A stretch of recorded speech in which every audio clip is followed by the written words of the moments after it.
is an absolutely gorgeous night for baseball in the Valley of the Sun. Game one of a three-game series between the St. Louis Cardinals and the Arizona Diamondbacks. For the Diamondbacks, they are playing very good baseball at 500, 4-4, got off to a slow start, but then they took 2 of 3 against Cincinnati over the weekend. Chris Young with a home run in the 8th. They held on for a 10-7 win. Speaking of winning, the Cardinals did that on Sunday. They salvaged a game against Barry Zito and the Giants. David Freese, big afternoon. 3 hits, 3 RBIs. The final was 6-1. Back into the game, a non-save situation, and Trevor Miller would get the final out. Will the winning ways continue tonight? We're about to find out. And along with Ricky Horton, I'm Dan McLaughlin, and welcome to Cardinals baseball. And Ricky, historically, the Cardinals against the National League West have really played pretty good baseball. They have. It was nice to see the offense come alive in San Francisco, but they've done very well against the National League West over the years. Look at that winning percentage, .577, and we hope that they can continue that here in Phoenix. And a guy that's swinging a hot bat. It's a small sample here in his young career, but it is Colby Rasmus with that hot bat here at Chase Field. Not only has he hit well against Arizona, he also hitting well in the early season. So Colby is in the lineup tonight. So is Albert, Matt Holliday, and David Freese. Should be a lot of fun. The road trip continues, and Kyle McClellan makes his second start of the young year. It's coming up tonight on Fox Sports Midwest.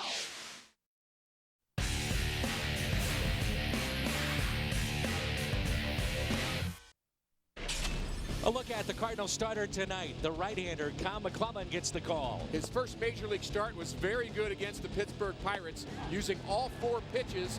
Outstanding performance, wasn't able to pick up the win, but he did join an elite crew with 7 or more strikeouts in his first major league start. Kyle McClellan now looking for his first win as a starter. So Kyle McClellan gets the call tonight against Barry Enright. Has an ERA of 6 after his first start and no record. More coming up. Diamondbacks and Cardinals just around the corner. 53-year-old Kirk Gibson, former World Series hero, and now the manager of the Diamondbacks. This is our first bank. We're banking on your future. Look at these two teams. Well, the Diamondbacks off to a decent start. Not really expected to contend in the National League West. They're 4-4.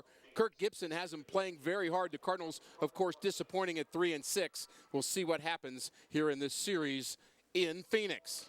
The shortstop, Stephen Drew, is hitting .500 so far for the Diamondbacks. D-backs, Cardinals, first pitch, starting lineups coming up next. Cardinals baseball on Fox Sports Midwest is brought to you by Bud Light Lime, the just right taste of Bud Light with a refreshing splash of 100% natural lime flavor. By Chevy, see your Mid-America Chevy dealers. By Southwest Airlines, new Rapid Rewards, unlimited reward seats and no blackout dates. By Dobbs Tire and Auto Centers, #1 in quality tires and expert auto service. And by Steak and Shake, life needs flavor. The roof is open here at Chase Field. The paneling as well. It's 78 degrees. Game time temperature. And Tony La Russa and the Redbirds trying to make it 2 wins in a row. A look at the Cardinals lineup presented by Southwest Airlines. Ryan Theriot and Colby Rasmus and Albert Pujols here in the first. Matt Holliday, Lance Berkman, David Freese, Skip Schumacher, Yadier Molina, and the pitcher Kyle McClellan batting ninth. Well, the Cardinals get a right-hander tonight, and they'll face Barry Enright, making his second start of the year. His major league debut was in Busch Stadium against the Cardinals. Went 5 innings in that game, and he's not an overpowering type pitcher. Learning a changeup, kind of your garden variety right-hander, really, and so perhaps he's a guy the Cardinals can get to and continue their offensive ways that they started in Game 3 in San Francisco.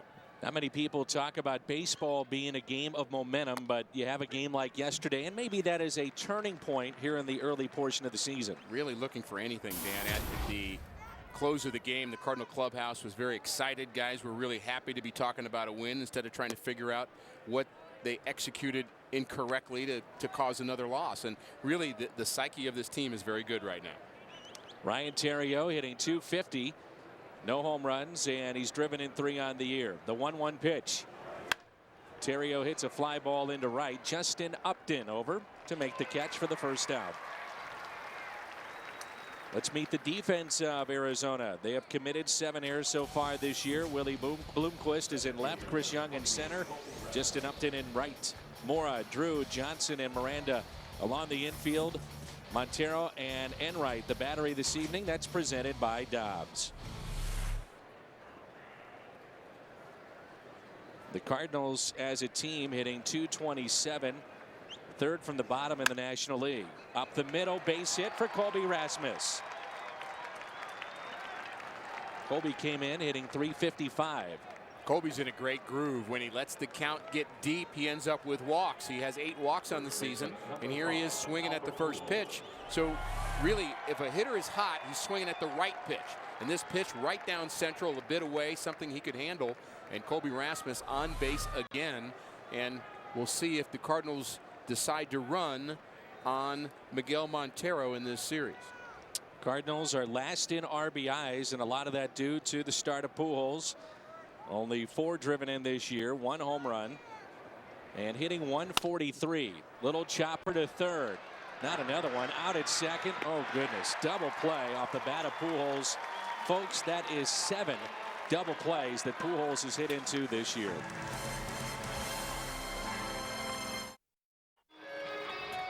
Cincinnati dropped 2 of 3 to Arizona this weekend here at this ballpark, Chase Field in Phoenix. Some Cardinal fans have made the trek here. Glad you're with us. Along with Rick Horton, I'm Dan McLaughlin. And this is the second start of the year for Kyle McClellan. The first pitch to Willie Bloomquist is a strike, and the numbers on Kyle. Well, Kyle was really 1 pitch away from having an outstanding start. It was still pretty good, but he gave up a home run to Overbay in his first inning of work. Bouncer up the middle and a base hit. Willie Bloomquist, 8th in the National League, came in hitting .394. And he is a threat to steal with 6 already this year. Johnson now coming up, and then Upton, Drew, Young, Montero, Mora, Miranda, and Enright. Not a lot of huge names in this lineup, but they're all solid players. And you mentioned Bloomquist's speed at the top of the lineup. Really, they run well from top to bottom. And it'll be an interesting battle with the speed of the Diamondbacks and the arm of Yadier Molina. Kirk Gibson has talked about his team being at times over aggressive. And as we talked about before the game, as you get a look at Kelly Johnson who hits on the left side, teams take on the way that their manager is. And Kirk Gibson is all business and hard-nosed. You can say that again. I played with Gibby for a year or so in Los Angeles. Fortunate enough to be there in 1988. I actually reminded Skip Schumacher of that. And he was a Dodger fan growing up in LA, and he was 8.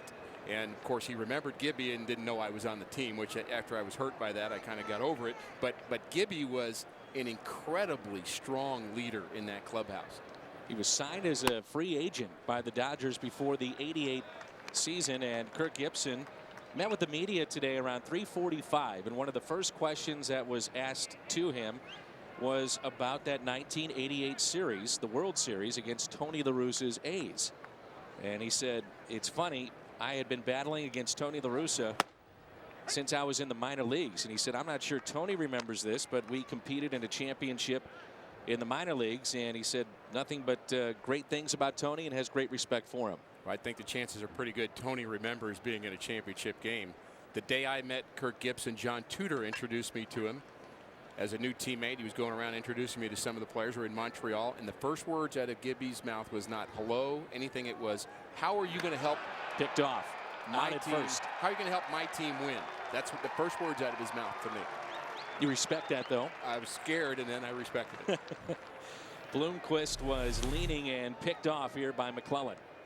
Quick feet. When a right-hander picks somebody off, it starts with quick feet, quick release. Kelly Johnson hitting an even 200. Takes a pitch up and away. 1 home run. He's driven in 4. Had 36 doubles a year ago. Those 36 doubles, the most ever by a Diamondback second baseman. Count runs full. It's 3-2.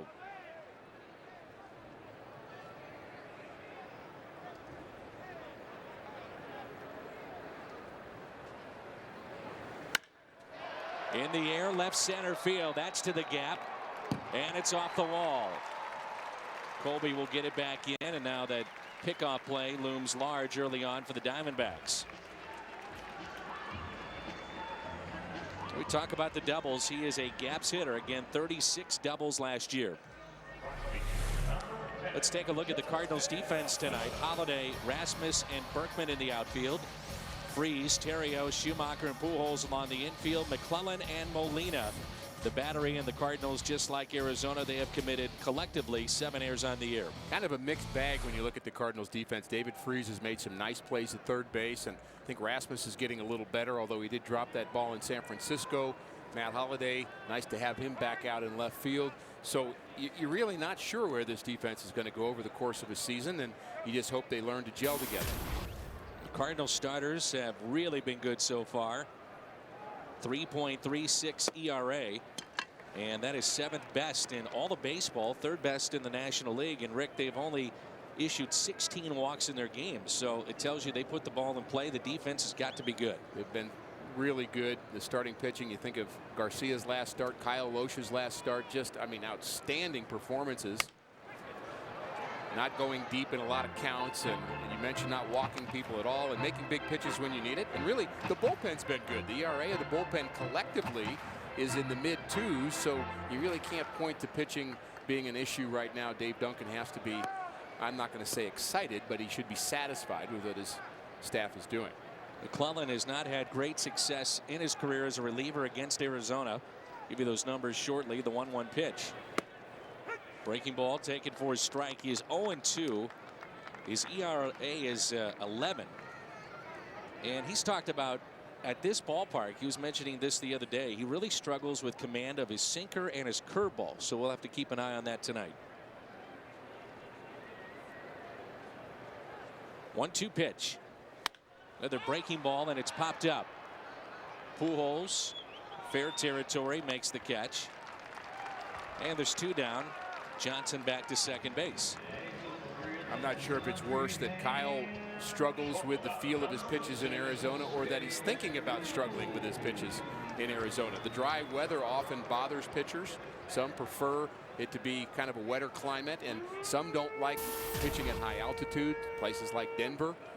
And if you've got that in your head, you've got to find a way to overcome it. Well, Tony mentioned that this is a good place to score runs. As Stephen Drew, the shortstop, digs in, their cleanup man.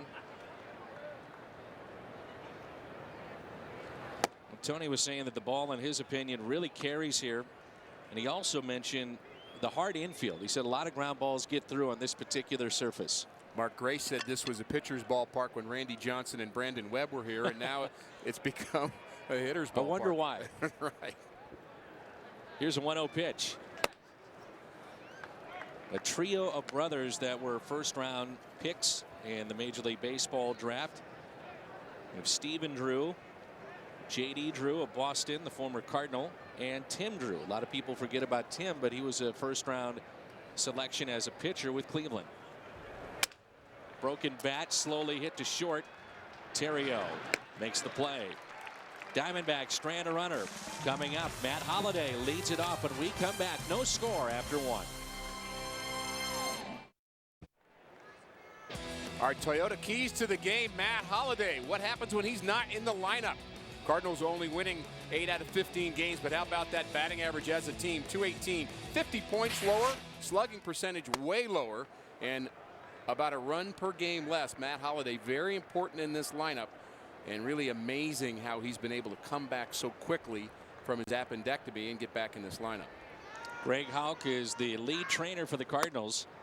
And he said it's a credit to Matt Holliday. He said we didn't do anything special with Matt. He said, but he came in to this season in tremendous condition. And he only missed 7 games, a total of 9 days. Pretty amazing. 1 ball, 1 strike. Cardinals 20 games above 500 since he arrived and when he is in the lineup. The 2-1 pitch. 2-2. If you're just joining us, Albert Pujols in the first bounced into a double play, the 7th double play that he's hit into already this year. Next closest is 3, and Albert bounced into a total of 23 double plays a year ago. Got him to chase on that sinker, and the first strikeout for Barry Enright. Enright's the kind of guy that will challenge hitters because he thinks he has better stuff than he actually has. The book on him is that he's a little bit better than average in terms of his stuff, but he has great confidence, so he'll challenge hitters. So he'll give up some home runs, but he won't be afraid to attack a hitter, and he certainly attacked Matt Holliday there. You mentioned that Enright, 30th of June a year ago, made his major league debut against the Cardinals. 4 hits, 4 walks in 5 innings. That wound up being a 4-2 win. And here is Lance Berkman. After that game, Jason LaRue, who since is retired, and here we go again, he talked about not having video on a starting pitcher, and he said that's what really hurt the Cardinals. They had not seen any video on Enright. Players are so used to video, it's almost like you can't really make an adjustment in the midst of an at-bat.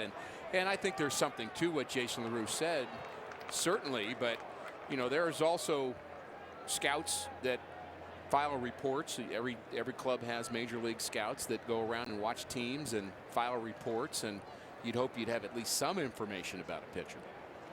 Saw Berkman hit 3 hard hit balls in one game, but nothing to show for it over the weekend. And really, that's kind of the way this season has gone for the Cardinals so far. Been very odd with some difficult defensive plays that have not been made. Pujols is not hitting like Albert normally does. And you line into some outs, and that's baseball. Berkman wants so badly to contribute to this team. Here's a 3-1 pitch. 3-2. With the retirement of Manny Ramirez, he is now the 3rd highest on-base percentage of active players, behind Albert, Todd Helton. Then comes Lance Berkman. He's always had a good eye, works this count full, and Cardinal fans know that he's always been a good hitter. We've seen that often enough, haven't we? Oh yeah. 3-2 pitch. Back-to-back strikeouts for Barry Enright. Enright, as you see there, started his career 6-2 and then went 0-5 in his last 6. Let's get a look at this pitch. Perfect location. Pretty impressive that he hits that spot on a 3-2 pitch. He ties up Lance Berkman. You'd think that would be advantage hitter, but he went right at a difficult place for a left-handed hitter to catch up to a pitch, up and in. Here's David Freese. Rips it out to left. Little top spin on that baseball, and it sinks for a base hit with 2 outs here in the 2nd inning. He's had an interesting season, hasn't he? Red hot in spring training. Then for about 4 days, you feel like anybody on the planet could get him out. He just looked so uncomfortable at the plate, and then he just broke out in San Francisco, and that swing right there shows that he's dangerous again. Skip Schumacher hitting .281. No home runs and 2 driven in. Went 2 for 10 the series at San Francisco. Had 2 hits and 2 RBIs yesterday. And just like Freese, he had a very strong spring training at .389.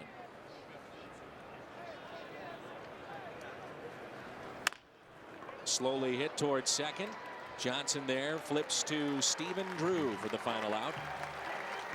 Cardinals strand a runner midway through 2, and there's no score.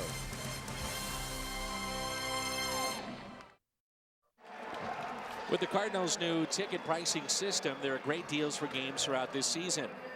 And our dynamic deal is purchase all-inclusive Bank of America club tickets for any home game in May for just $65, and those tickets will not be around very long. Again, that's $65 for tickets in the Bank of America Club. And we're underway here in the bottom of the 2nd. This is Chris Young. We should remind folks that when we come home against Washington, the first 2 games of that series on Tuesday and Wednesday, $5 terrace reserve seats. So family of 4, come on out to the ballpark for $20. And field box level $17. That's next week when we come home. Molina fires to Pujols for the out. 1 away. Cincinnati Reds will also be in town for that series, Dan, and that should be very interesting. The Cardinals and the Reds, I think, have some scores to settle, and Really looking forward to those games. I think the Reds are going to be very, very good again, and really surprised that this Diamondback team beat them 2 out of 3 in the series that was just held here. Reds have dropped 3 of 4 after a quick start. After a terrible start by Milwaukee, now they've caught fire. Long year. I mentioned that Red series. And on that first game that Friday night, it's a fireworks night. There are $9 seats available for that night. All you have to do is go to Cardinals.com. I know a lot of people have questioned about dynamic pricing and how to get your tickets. Is Montero skies it to center, and Rasmus makes the catch. A little harder than it had to be taken in. Well, you wonder whether the ball just carried more than Rasmus thought. You know, he's still learning the outfields in the National League, the way the balls carry and the conditions, and really was camped under that for a long time and then just kept drifting and drifting, and you thought for a second it might get over his head. You just wonder whether he's seeing the ball real well in center field. I wonder if he is in the back of his mind still thinking about what took place over the weekend in that drop ball. Boy, I hope not. You hope he just puts it behind him and remembers that he's a gifted athlete and just moves forward.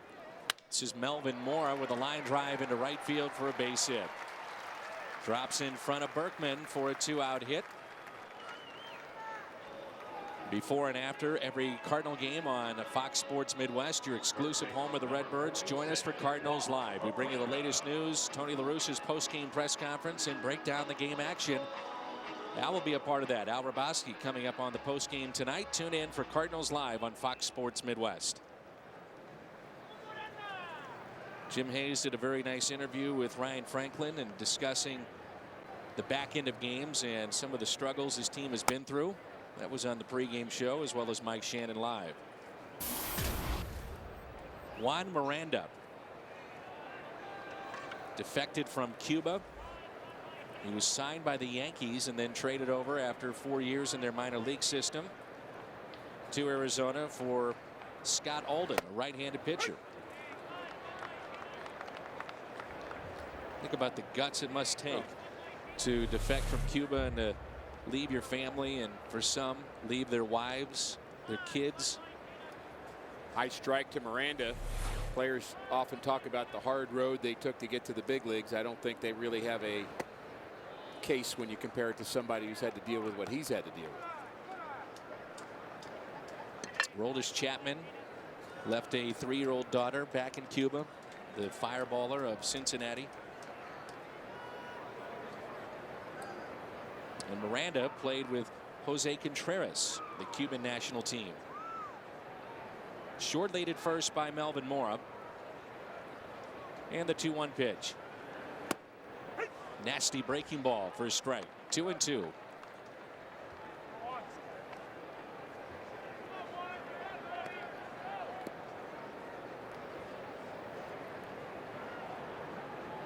Not much of a crowd here tonight at Chase Field, home of the Diamondbacks and home to this year's All-Star game. And you'd hope the All-Star game would get the fans here in Phoenix excited. Another great city, just coming from San Francisco and then being here in Phoenix. Just 2 great cities on the West Coast. You'd like to see this ballpark rocking and rolling again. I'm sure the All-Star game will get folks excited. Certainly did in St. Louis. I mean, what a great experience that was. It was so wonderful for the city of St. Louis to host the All-Star game and show off the downtown, and I'm sure Phoenix will do a great job.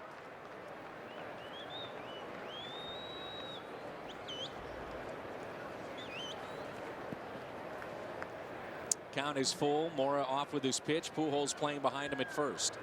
Swing and a miss and a strikeout for McClellan, his first of the night. After 2, no score. Jim Hayes in the booth when we come back. We move to the top of the 3rd at Chase Field in Arizona. Let's go back, Ricky, to that last pitch and a strikeout of Miranda. First strikeout of the night in our Fox Mo. Blows it right by the first baseman for the Diamondbacks. Kyle McClellan has pretty good movement on his fastball here tonight, and so far so good. A couple of zeros. Jim Hayes is with us. McClellan is on deck, and Molina will lead it off against Enright. There's no score. Here in the top of the third. Glad you're with us. Rick Horton, Dan McLaughlin, and Jim Hayes with you. First pitch to Yadi. Up the middle and a base hit. Just passed Drew to his left. If Drew would have knocked that down or dove for the ball, he might have been able to make a play on Yadier Molina. Very close to getting to this. He's a gifted shortstop, has a lot of range. Don't give him any ideas, Dan. Just point it out, Jim. I'm so glad now that you're up here. So here is Kyle McClellan with a runner at first. And I know, Jim, you had a chance over the weekend to catch up with number 46. Yeah, we talked a little bit about his move to the starting rotation, and he said everything's the same. You know, people forget he pretty much made the starting rotation last year, if not for really a great effort by Jaime. He was prepared for this. He said the biggest thing is the downtime. You know, it can be mentally taxing. I talked to Dave Duncan about what McClellan's doing right. He said, number one, for McClellan to be successful, he's got to go after guys, be aggressive. He can't nibble. And something you and Al were talking about. For a starter that or a reliever that goes into the starting rotation, they have to maintain concentration in the 4th, 5th, 6th innings, and that's tough sometimes for a guy who's used to a small sample of work. Ricky, you were a guy that was both in the bullpen. You started.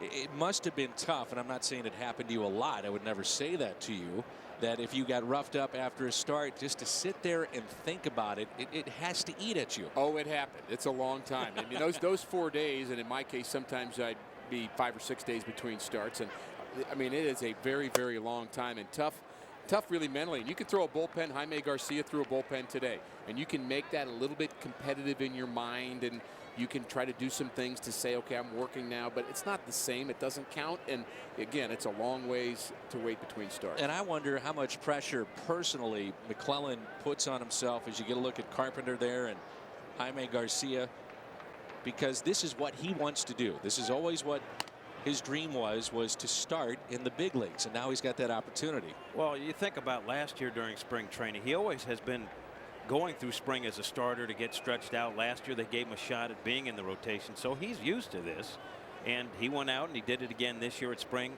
When Wainwright got hurt, they really needed him, and here he is. I don't think this phases him one bit. Squares again, pulls back and takes a ball. And Cat's point about the nibbling, when you go from the bullpen to the rotation, sometimes you make the mistake of thinking, okay, I've got to be so perfect with every pitch, because when you're pitching in the 8th inning with the game on the line, you are going to nibble a little bit. You're going to try to hit every corner. As a starter, you're going to have to establish 4 pitches, establish your changeup more than you would in the 8th inning. And you're going to have to just throw a lot of first pitch strikes. And so you can't afford to have the pitch count high early on. Hit and run was on. Hit out to deep right center. Young is back. Can't get it. Molina being waved in. Here he comes. He will score, and Kyle McClellan comes through with a double to make it 1-0 St. Louis. I'm trying to think of the number of times we've said Yadier Molina scores from first on a double by Kyle McClellan.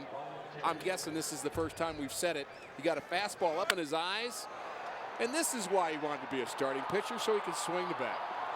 Kyle was telling me that in high school, he was a guy that really could hit the baseball. He was a very good hitter in high school. He's a good athlete, right? He was a quarterback in football. Now, wait a minute. Every pitcher thinks that.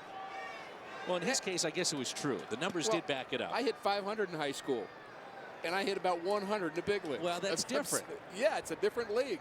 Well, these Cardinal starters take pride in being able to contribute offensively. I was talking to Kyle Osh after his outing the other night, as that goes foul. And two questions in, he was saying, what about my base hit? That's all they want to talk about, that and sometimes their golf game. Their golf game, their base hit. Yeah, they want to prove. Basically, pitchers have this little problem of wanting to prove to people that they're actually athletes, because there are a number of people that think that they're not. Just because you throw a ball, that doesn't make you necessarily athletic, in quotes. And so the pitchers love to talk about their hits, their speed. They played quarterback in high school. They threw for 9 million yards. I mean, they just love to tell you how good they are at other sports. Here's Terrio, who flied out to right to start the game. Showing bunt again, and that runs in and knocks him down. By the way, Enright, 9 of 10 first pitch strikes. And I bring that up because he said in his last start, Rick, that they were swinging early against me.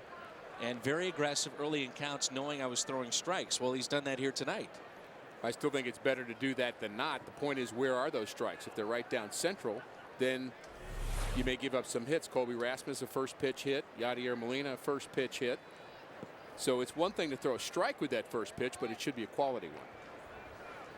Count is 1 ball, 1 strike. Kyle McClellan, the runner at second base, following his RBI double. Corners are in. Theriot again. This time he gets the bunt down. That was not an easy pitch to bunt, was it? It was not. That ball up and in, but he bunted it to the right spot. You've got to make the third baseman field it. That'll allow McClellan to get from second to third. Did his job perfectly. And maybe the Cardinals can drive in another one. Colby Rasmus, the hottest Cardinal hitter. Leads a team now with 17 total bases. You mentioned it earlier, 8 walks, which is third best in the National League. Surprisingly, Johnny Gomes with 12 walks already for Cincinnati.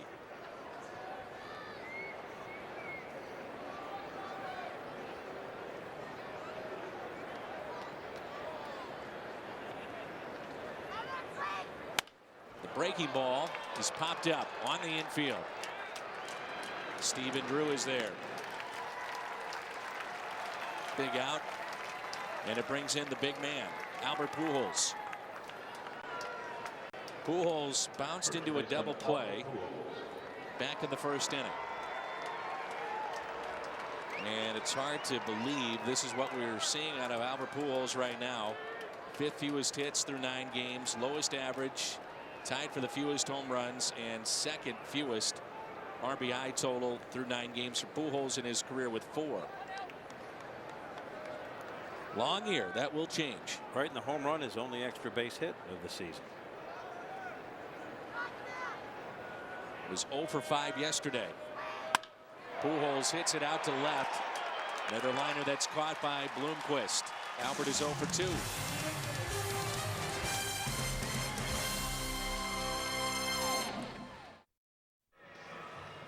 Take the Cardinals with you wherever you go this season. Subscribe to MLB.tv, and you can see every Cardinals game live or on demand on your computer and your favorite devices. Visit Cardinals.com to order and get more details. MLB.tv, baseball everywhere.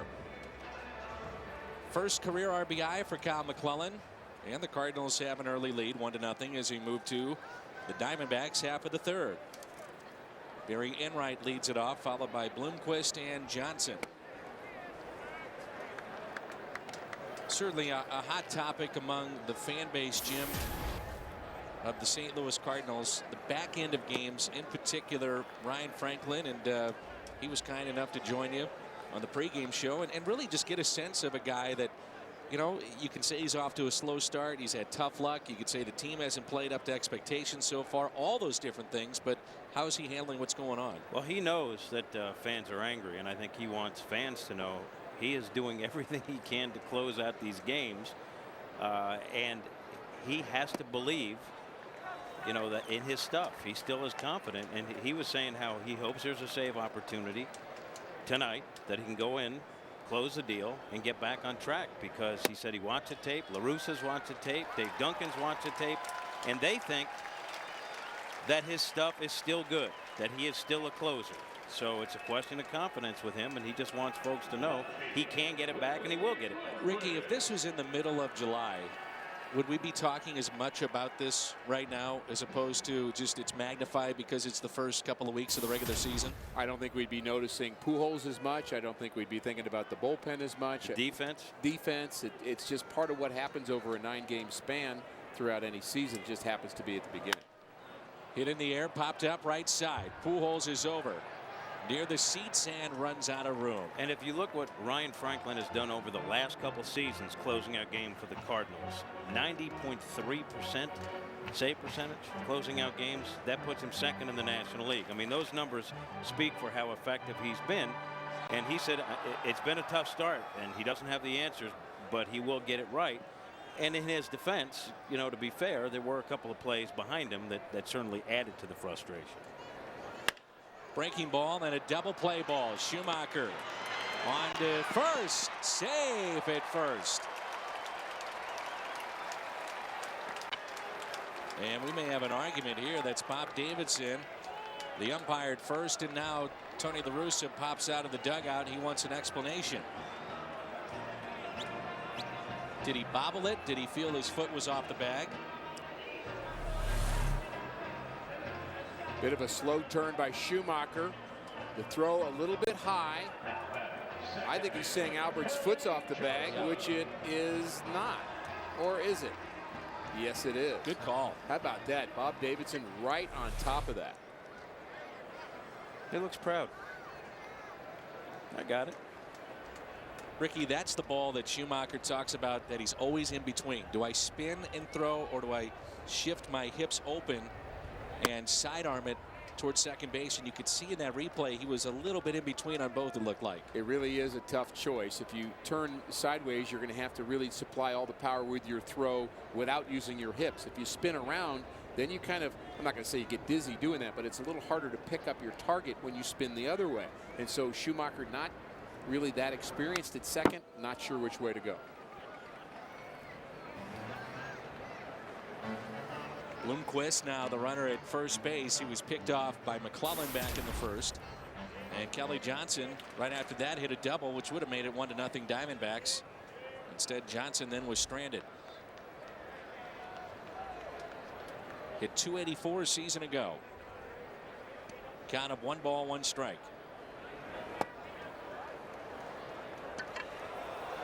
And a check swing, strike.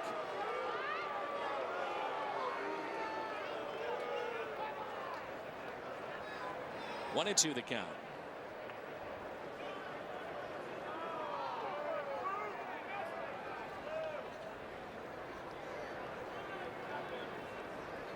Arizona, a team a year ago that struck out a ridiculous amount. 1,529 strikeouts. And that was the most strikeouts by 130 in the league. But they traded Mark Reynolds, who had over 200. He's now with Baltimore. LaRoche and Reynolds combined for 393. And Kirk Gibson, Don Baylor trying to change the mindset of what this club can do offensively. 2 former most valuable players in the game of baseball. I'll tell you, their staff really good. Were Great very, experience. very, very good players. You throw Alan Trammell into that mix. Matt Williams had a great career here in Arizona. There's Trammell on the right. Don Baylor.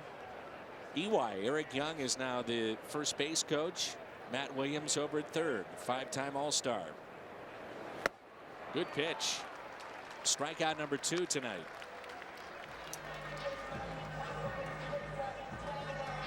Outstanding late movement on this pitch from McClellan. Starts it out away, and it sinks down even lower, just off the plate and just below the strike zone. But you can't lay off if you're Kelly Johnson. And strikeout number 2 for Kyle McClellan. Brings in Justin Upton. Jim, on the pregame show live, you had Cardinals GM John Mozeliak. How is he handling this start, which has been up and down? Like the fans, he's disappointed, but he believes this is a small segment of the season. I asked him, I said, when do you know if things don't go right? What is it, 25 games, 40 games? He said there's no exact science for it. But at this point, he's seen enough what he thinks are weird defensive plays that are usually made, to think that this is just something that hasn't gone right for the Cardinals that is correctable. 2 outs, short lead at first, and a base hit into left center. Runners at first and second.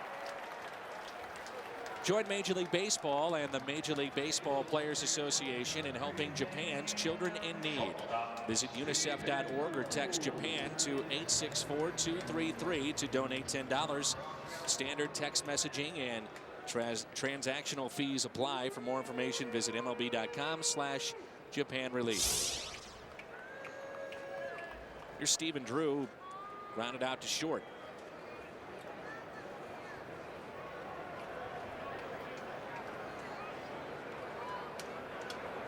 A lot of baseball people will tell you too, usually you get into the early part of June and they say that's a pretty good sample of what your team is going to be for the rest of the season. And the reason we're worried about the early on numbers, as we were talking about earlier, is you're trying to project what your club is going to be like over the course of the season. The difference when you get to June or July, you get a pretty good indication that, okay, maybe you're short, maybe you've got a chance, but now everybody's wondering, how good can we be if you're the Milwaukee Brewers or if you're the St. Louis Cardinals? And so we start to look for these things to see if they might be trends that we'll see all season long. I think it's a little beyond that. I think if fans were concerned about the defensive makeup of this team, so they watch the first 9 games and they don't see what they think is a good defensive team, they're like, okay, I was right about that. I think that factors. If there were concerns about the team and those concerns continue to be concerns. Rasmus makes the catch. Jim, we'll hear from you on the postgame. Good job. 1-0 after 3 here in Arizona. Underway here in the 4th, and the Cardinals own a 1-run lead. Redbirds will have Holiday, Berkman, and David Freese. Holiday struck out his first time up. It was a changeup, 80 miles an hour, 1 ball, 1 strike.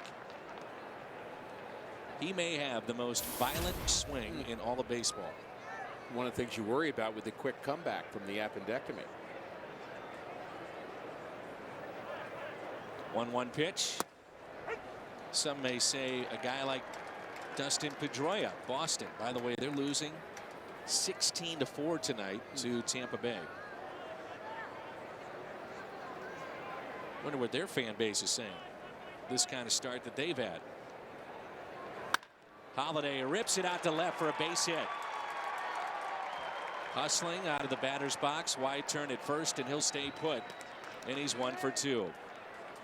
The second annual Cardinals Care 6K Run Home for Kids will take place September 18th, starting at the Stan the Man statue, through the streets of downtown St. Louis and ending on the field inside Busch Stadium. All proceeds benefit kids in St. Louis through Cardinals Care. All you have to do is go to cardinals.com/runhome for more details. Michael Hall and the good folks at Cardinals Care raised hundreds of thousands of dollars with that run a year ago and expecting even bigger things this year. Here's Berkman, who struck out first time up. I asked Al to join me in that, Dan. He said no, but he'd cheer me on. And I can tell you I will not either. Good luck. Will you cheer me on? I'll be there at the finish line waiting for you. Okay. With a banana? Sure. And some Gatorade or something? Good. Yeah. I know Al will not join you. Very thoughtful. Here's a 1-0 pitch to Berkman. Little chopper slowly hit towards second. Only play to go to first. And they get Berkman for the first out.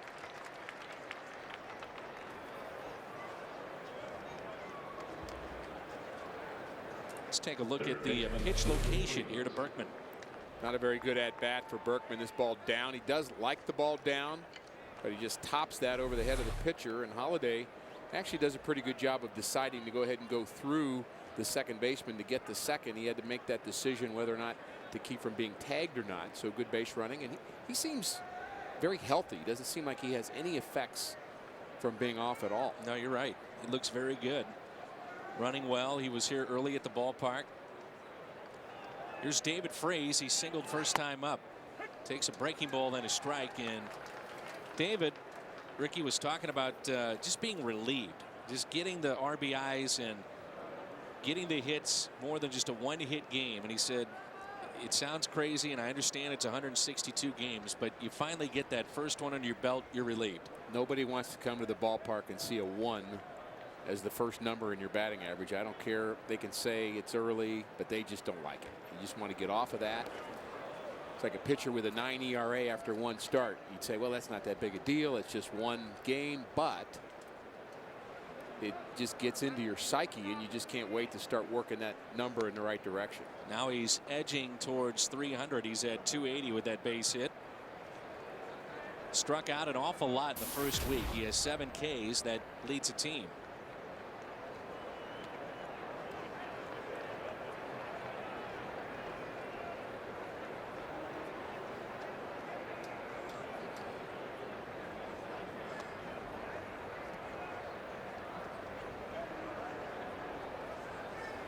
Trying to go inside that sinking action. You can see where Enright's got a pretty good sinker. Reminds me of the pitch that the Pirates used a lot on David Freese to get some of those strikeouts you mentioned in that series in St. Louis. They pounded him inside, Charlie Morton in particular, and just tied him up. Looked like he had trouble seeing that pitch.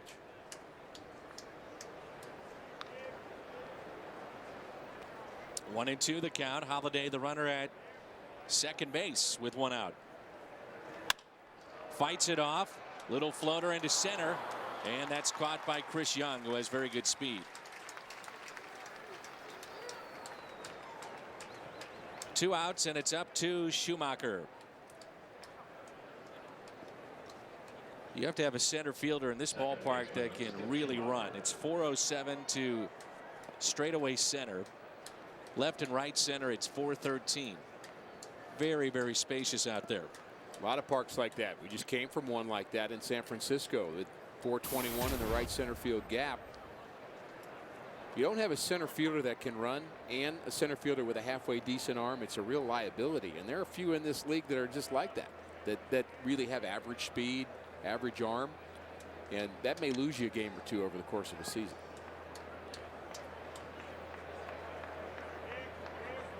Two outs and a runner at second. Schumacher is 0 for 1.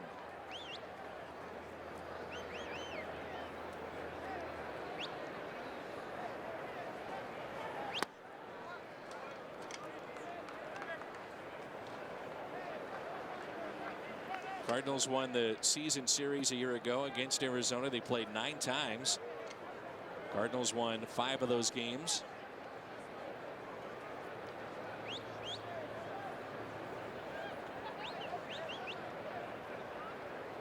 One 0 pitch to Skip. 1 ball, 1 strike. Good matchup tomorrow with Chris Carpenter and Armando Galarraga. That may remind folks of the potential perfect game. He was with Detroit at that time, and Jim Joyce blown call and cost him the perfect game. What a story that was. We'll see him tomorrow night.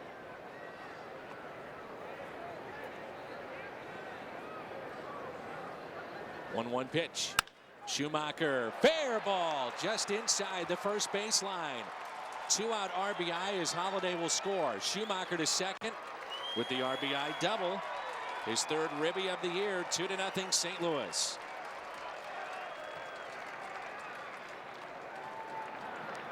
There's something we haven't seen a lot of early on in this season. A little 2-out magic. Skip Schumacher with the Cardinals' 2nd extra base hit of the night.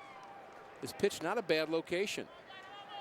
Came back a little bit over the inside part of the plate, and Holiday again running very well, looking strong, scoring run number 2 for the Cardinals. So 2 outs, and here's the 8th place hitter Molina with the pitcher McClellan on deck. How did you approach these type of situations, even though it's early in the game, only the 4th inning, but you're down by 2, pitcher on deck, first base open? Well, when the pitcher got a double off me the last time, then that might make me rethink my strategy. But you're trying to be careful to Yadier Molina. You know he's a good 2-out hitter, and he's a good clutch hitter. RBI's over 60 last year, and a bit of a down year for him offensively. But he has been known to come up with big hits. So you have to be careful. You have to expand the strike zone a little bit. Try to make sure he hits your pitch. Make him get himself out. Just like that, throwing the breaking ball off the plate, seeing if you can tempt him. Because Yadier Molina, on the other hand, is saying, I'm going to expand my zone a little bit because I've got a better chance of driving him in than Kyle McClellan does. So I'm going to maybe swing at a pitch I wouldn't otherwise, batting in that 8th spot, and see if I can't get the job done myself. The 2-0 pitch. There's the same pitch. You wouldn't figure that Molina would get anything to hit now. 3-0. Now they're going to take the mystery out of it and deal with Mr. Doubles. Kyle McClellan. I'm sure he'll love that nickname. Edward Jones, Red Shandietz Statue Replica Day. That'll be on Saturday. All fans ages 16 and older receive a bronze statue featuring the Redhead, courtesy of Edward Jones. 4th in a series of 9. That's that weekend against the Reds. Friday night fireworks. You can get $9 tickets on that Friday night. Saturday, the Red Shandy statue.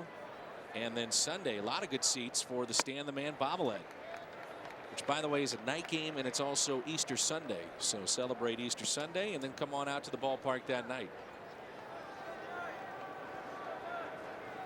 2 on. No balls, 1 strike on McClellan. Put one over the head of the center fielder, Chris Young, his first time up, as they shade him just a bit to right.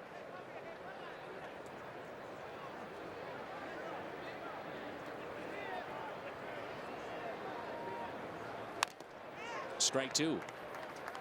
You mentioned the speed of Young in center field. He hasn't really changed very much. He hasn't backed up. Maybe daring McClellan to do that again. And he does play a shallow center field. To his credit, if you've got the speed and you can play a shallow center field, you're going to take some hits away in front of you. But look at all that room behind him.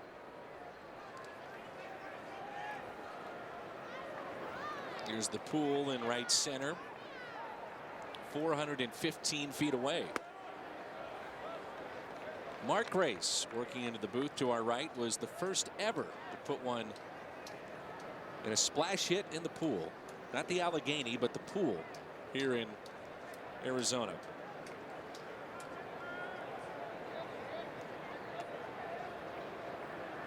One-two pitch to Kyle McClellan. Runners will advance as that ball gets away. 2-2 the count. Wild pitch charge to Barry Enright. Enright is from Pepperdine University. Second-round pick in 2007. Interesting that they call him an overachiever, even though he was a second-round pick. Overachiever in that he was never really, even though he's a high choice, never really thought of as this electric guy in the minor leagues. It was a can't-miss prospect. But he just kept going one level at a time, found ways to win, found himself in good graces of some folks in the minor league department that just kept pushing him forward. And here he is in the big leagues. McClellan to right field with a base hit. That'll score a run. He has 2 RBIs on the night, and Kyle is 2 for 2. It's 3-0.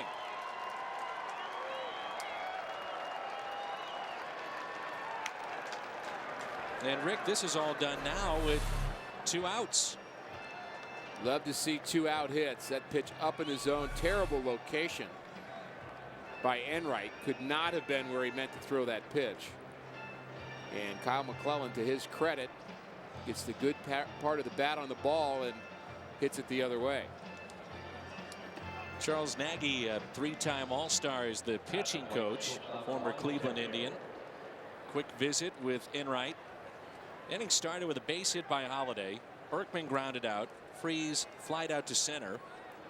2-out RBI double by Schumacher. Molina walked. McClellan with the base hit into right. Now we're up to Terrio. Second time up and into him tonight. That'll get your attention.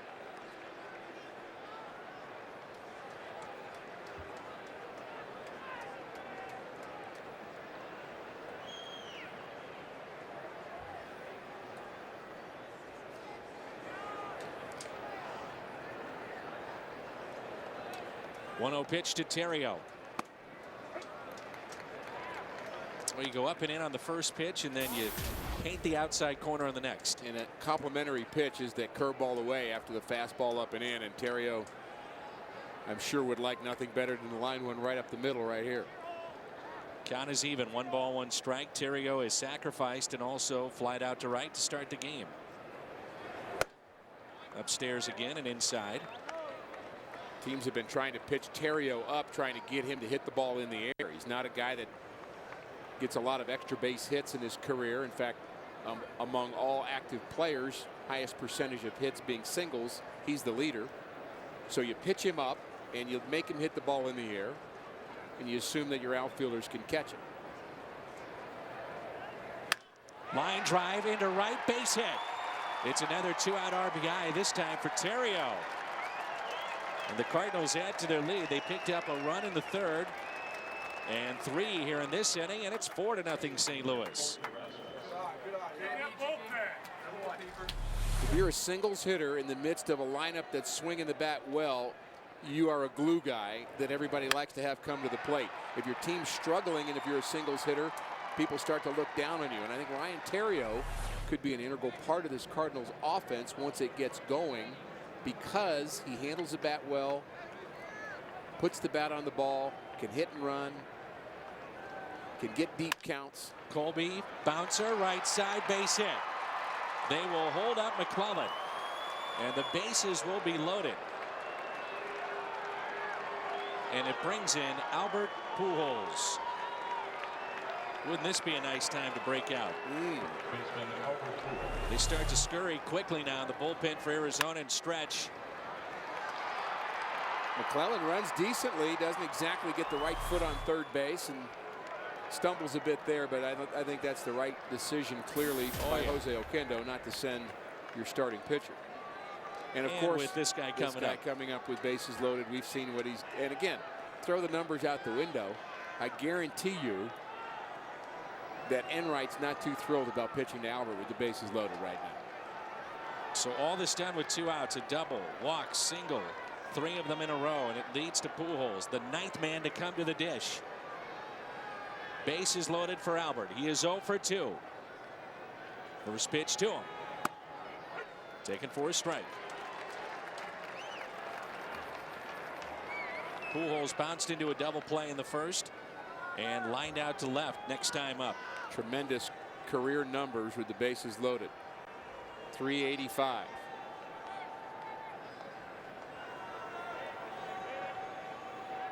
Here's the 0-1.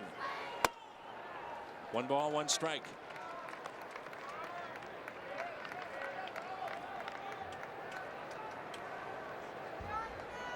He wouldn't hang a breaking ball here, would he? Oh, watch out if he does. Got the do factor going on here, Mr. Horton. Yes, we do.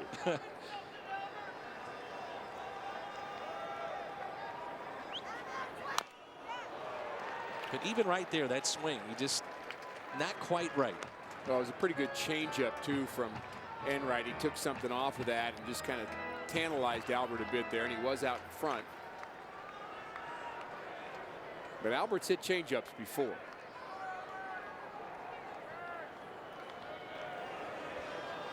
In the hole, 1 ball and 2 strikes on Pujols. The bases loaded. Cardinals have scored 3 this inning. Doesn't chase.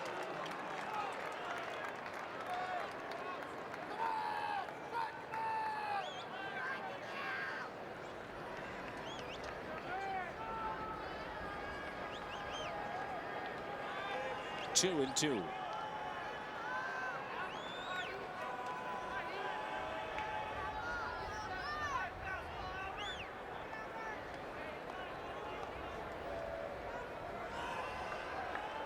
The next to Albert. Good check swing. Now the runners are off with this next pitch. Albert does have that great ability at the last second to hold up that swing and then sell it. He sold me on it. And the umpires. What do you come with here if you're Enright? I think he'll throw a breaking ball, maybe a changeup. I don't think we'll see a fastball 3-2. Runners off with the pitch, the 3-2, and Pujols gets underneath it. High fly ball into right, up in there. Cardinals waste a great opportunity to put more on the board. Pujols is 0 for 3.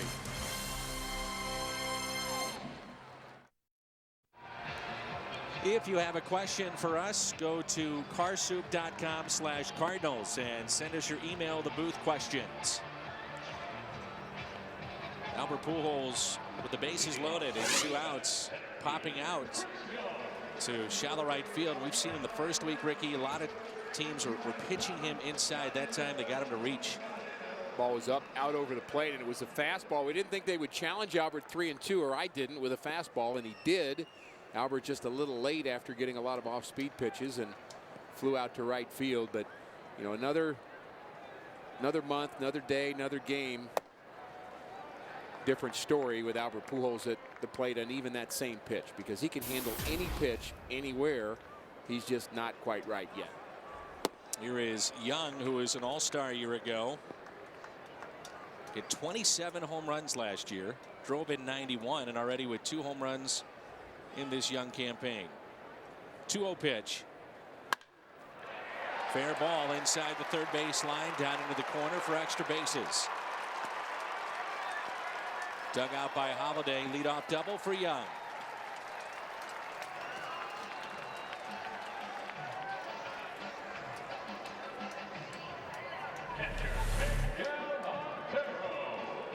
Right down the middle as you get a look at the Hyundai Fox Exmo. Still like what we've seen out of Kyle McClellan. A couple of strikeouts on changeups so far tonight, and has good movement on his pitches. And I would say you could expect him to go pretty deep into this game at this point. Doesn't seem like he's struggling. Had to run the bases a couple of times, though. I'm sure he wasn't planning on that. Montero at the plate. He's 2 for 4 coming into this ball game tonight against McClellan. And he came in hitting .500. 13 for 26, and now the second consecutive batter that McClellan has fallen behind on. 2 balls and no strikes. You mentioned the high strikeouts for the Diamondbacks. Of course, they don't have Mark Reynolds anymore, who was really the worst offender. But Young had 145 last year. Actually had 165 2 years ago when he had just an awful year. But he's really a pretty solid player. I mentioned being an all-star, and again, pretty good center fielder, has power. But boy, the strikeouts just kill you. I mean, that just has been, I'm sure, tough for Diamondback fans to watch this club strike out 10, 11, 12 times a game. We saw a few years ago, Rod Carew was the hitting coach with Milwaukee when they had initially set the all-time mark prior to that getting broken last year by Arizona. It was guys like Jose Hernandez and Richie Sexson, Jeremy Burnitz, Jeff Jenkins. So you get a look at the total pitches for Kyle McClellan at 50.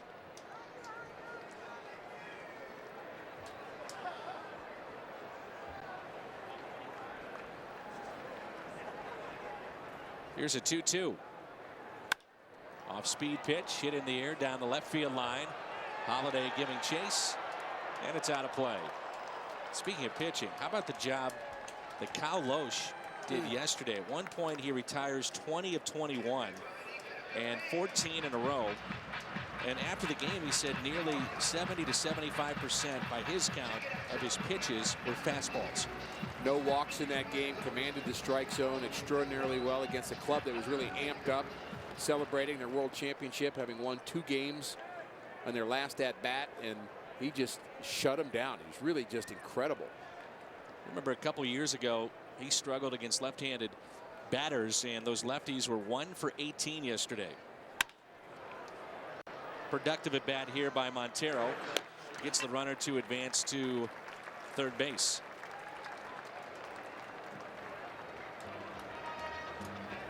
Don Baylor.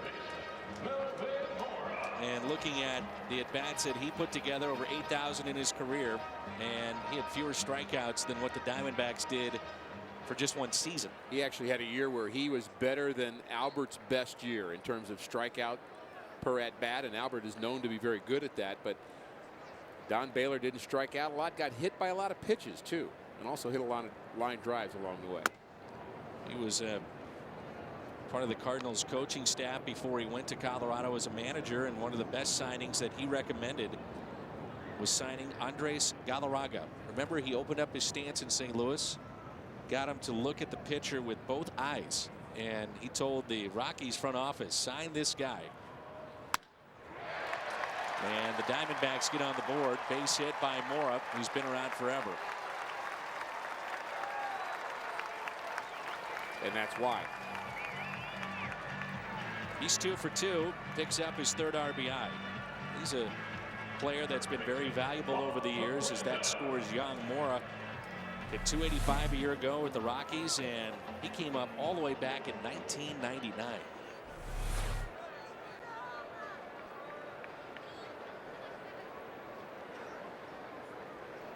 Juan Miranda struck out, swinging first time up. McClellan has struck out 2 tonight.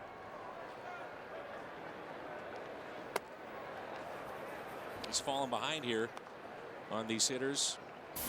Started the inning with a 4-run lead. And that's the curveball you talked about him having trouble with in terms of the grip, or perhaps that was the cat. I get you two guys confused.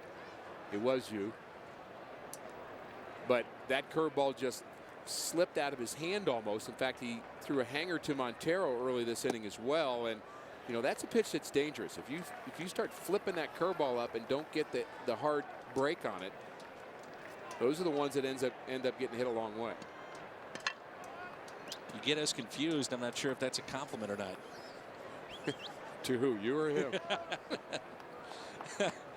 2 balls and no strikes with 1 out and a runner at first.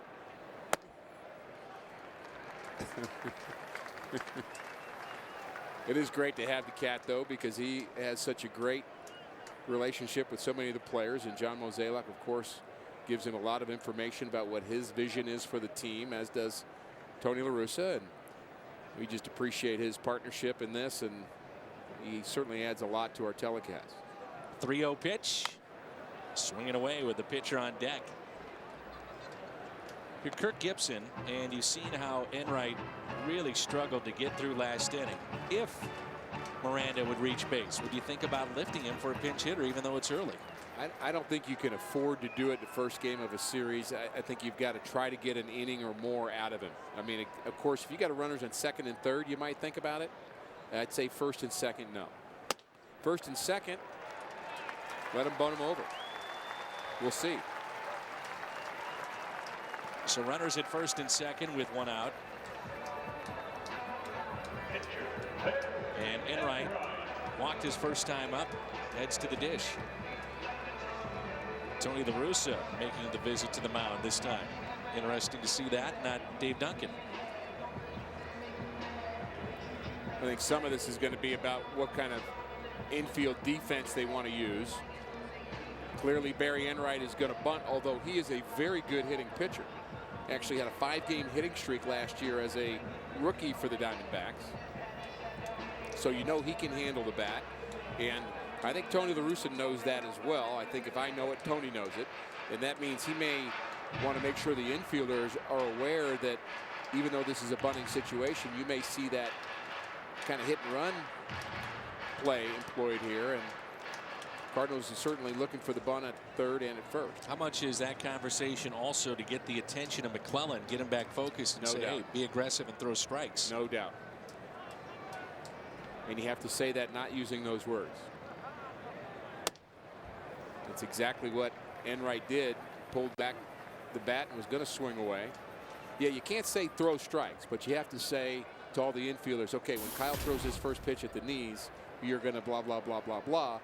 And the whole point is you're making the statement to Kyle in kind of a passive voice. And that's really the best way to handle a pitcher who's struggling with his control. Pujols is in at first, Freeze at third. Swinging away, chopper foul. 1-1 the count.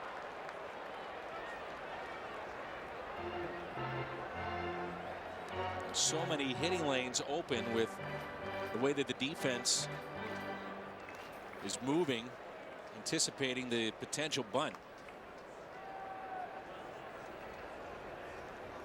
It hasn't stopped Albert and David Freese from thinking that he'll be bunting on this pitch. Albert hasn't given one iota.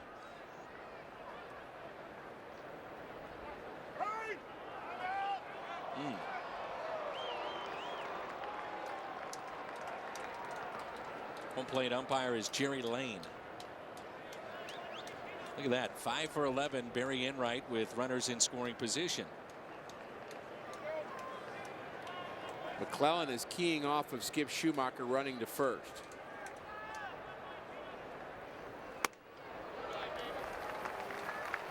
Skip is doing everything he can to hold the runner close at second base. The Cardinals still sold on Enright bunting, even though he hasn't done it one time in this at bat.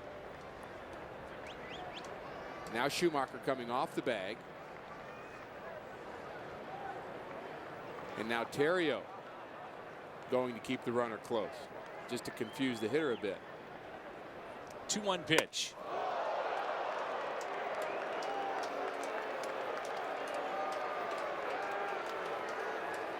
I think him not hitting has unnerved McClellan a bit.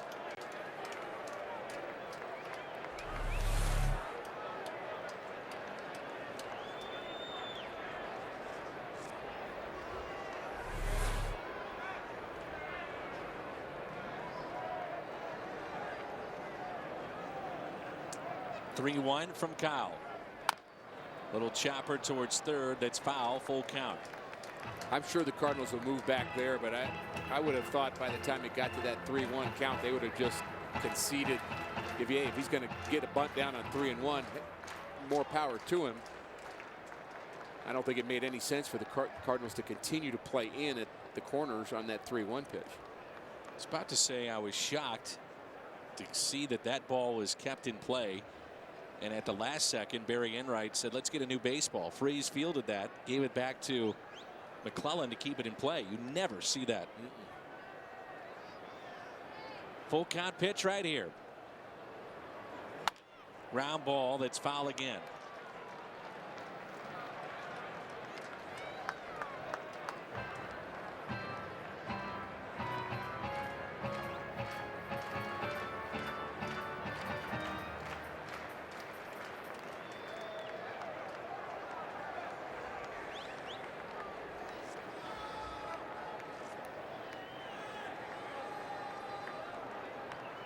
Three-two.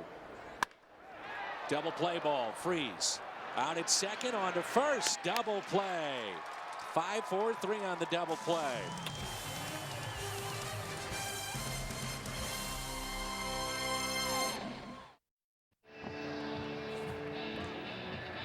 AT&T trivia question: which team has more Cy Young Award winners, Cardinals or Diamondbacks? This answer may surprise you. Diamondbacks with 5. The Cardinals in their long illustrious history with 3. Most recently Chris Carpenter. Bob Gibson was there. But Randy Johnson had a hand in that for Arizona. Brandon Webb. And I think it was the early 50s. I'll have to check on that when the Cy Young was first given out, maybe 56. But if you go back to some of the great pitchers of the Cardinals eras in the 40s and the 20s, then that might change a little bit, but they did not have the Cy Young Award back then. And Cardinal pitching in the, well, they're hitting as well in the 20s and the 40s. Those were great decades. How about this note? Jason Isringhausen, congratulations, back in the big leagues. Pitched tonight for the New York Mets. Good for him. Good for Jason. Wouldn't it be great to see him pick up a couple of saves? Does he need 4? I believe 7. Thought he was at 293. I know that in talking with him, very important to get to that number 300. And why not go for it? If it's still in your system to keep playing, why not? Yeah, I have a different philosophy than many folks do on that. In my mind, I know fans don't like to see their favorite player perform at less than their best, and they think, hey, do me a favor and retire before that happens. But the player loves the game.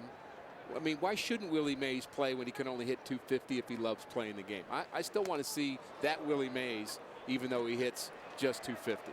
That hit Holiday, and I believe it caught the umpire. And that'll get the bullpen stirring again for Arizona. As part of our Fox Sports Supports charitable initiative, we're proud to wear pins during our 2011 MLB on Fox Sports Midwest season to support Stand Up to Cancer and their work to fund groundbreaking research that helps accelerate treatment to patients. For more information, please visit standup2cancer.org/Fox Sports. The man just had his appendix out. You can't be hitting him. He was all right.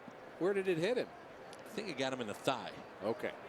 But that's easy for us to say up here. Take your base. Don't worry about it. Didn't hurt. Yeah.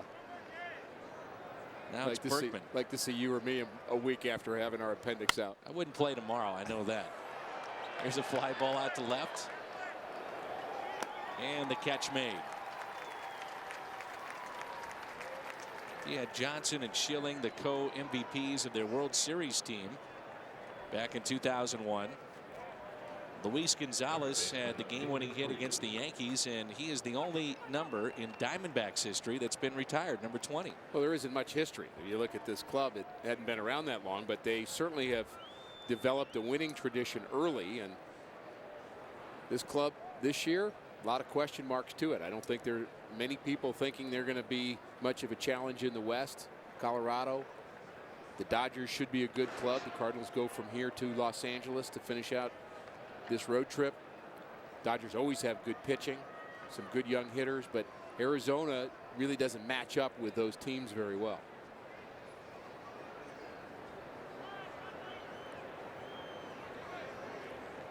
Here's David Freese, 4-1 Cardinal lead.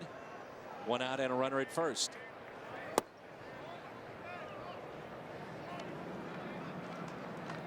Freese tonight has singled and also flied out to center.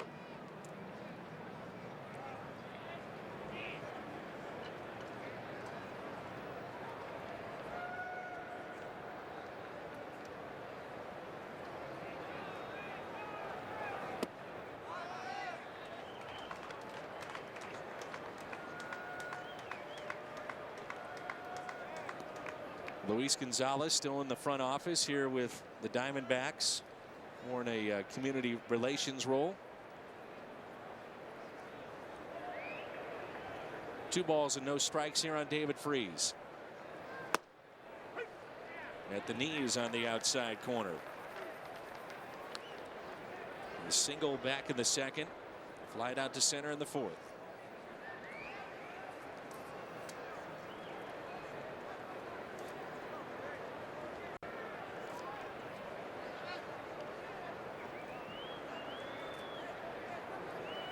Pitch up and hit into right, slicing near the line. On the run, making the catch, Justin Upton. So we take you back to 2001 World Championship season for the Arizona Diamondbacks.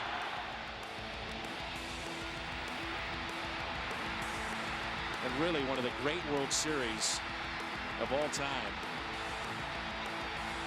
9/11. What it meant to the city of New York. And it goes to 7 games and a walk-off hit.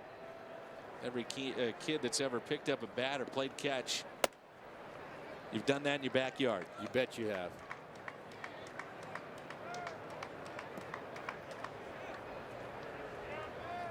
Byung-Hyun Kim. Remember Byung-Hyun Kim? Oh, I do. Gave up a couple of heartbreaking home runs.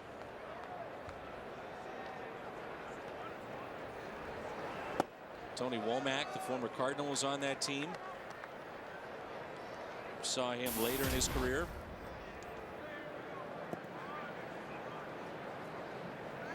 I think the great pitching of that series was what was so compelling to me. And that was the year that Kerry Robinson pinch hit for Mark McGwire in what would be Big Mac's final appearance. And Schumacher slices that foul and out of play. Kerry's now working for the Cardinals. Community relations role with St. Louis. Actually scouting as well. He's doing some professional scouting. Went to scout school, which I didn't know there was such a thing, and learned how to evaluate players at the big league level. And Cardinals will be sending him to watch other teams that they're going to play and do a little advanced work. Alan Bennis does that. Still Mike Jorgensen, who's been around a long time with the club.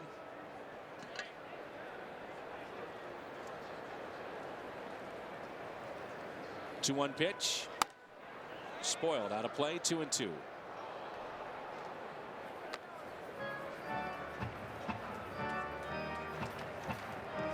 You were in uniform at one time with the Cleveland Indians, and a young right-handed hitter named Manny Ramirez was coming through.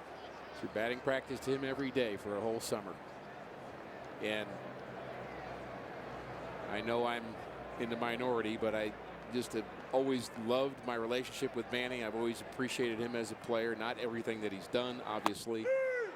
And it's still sad for me that he's made some pretty large mistakes. Call third strike. Redbirds on top midway through 4.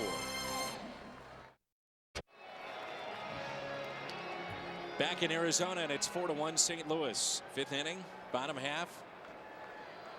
And the top of the lineup, Willie Bloomquist. the first Arizona State product to play for the Diamondbacks. Drafted out of high school by Seattle, did not sign. Drafted out of college by Seattle. Also played with Kansas City. 11 games last year with Cincinnati. Off to a fabulous start this year. 1 for 2 tonight. This feels like a pretty important inning to Kyle McClellan, developing here, top of the order, trying to settle into a 4-1 lead. Struggled last inning. Getting that leadoff hitter would be a big plus to getting through this inning. Watching the guys in the Cardinals bullpen, some of them have that weighted ball starting to stretch. They're starting to get loose. Yep. At what point, when you were playing for Whitey, did you think that you might come into a game? I mean, was there a particular point, and I know all games are different. Here's a ground ball deep in the hole. Terrio, long throw, and gets him by a step. But was there a time you said, all right, it's time to start to stretch and get loose? Start to stretch an inning before you think you might be used, and then you may play catch with the outfielders between those innings. And really, you just watch the game, and before they call down there, you should know who you might be up against. If you're Brian Talent, the left-hander, you know where their left-handers are in the lineup. You know who their bench players are. And you've already talked about that. You've seen the lineup. Shouldn't be a surprise when the phone rings in the bullpen. And the Cardinals, along with Dave Duncan, Derek Lilliquist, the new bullpen coach, they have such extensive reports, for a guy like Talent, knowing that he's going to have a left-hander, going over the video, advanced scouting, good pitch, doesn't get the call. A little more difficult to discern with the lineup that Kirk Gibson is using, because he has strategically set it right, left, right, left, right, left, right, left.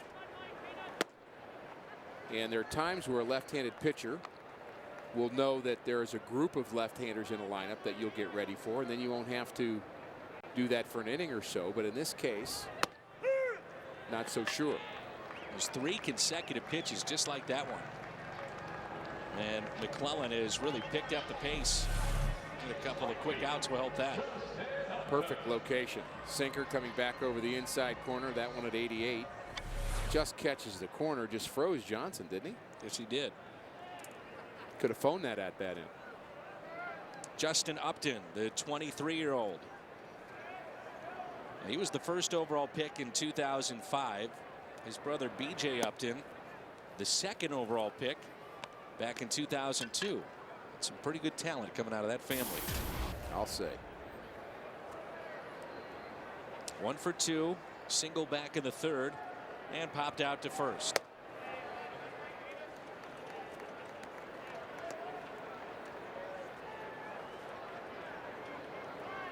See Upton now. I'm sure he recognized the first 2 plate appearances of the inning, stepping out, slowing things down just a bit for McClellan.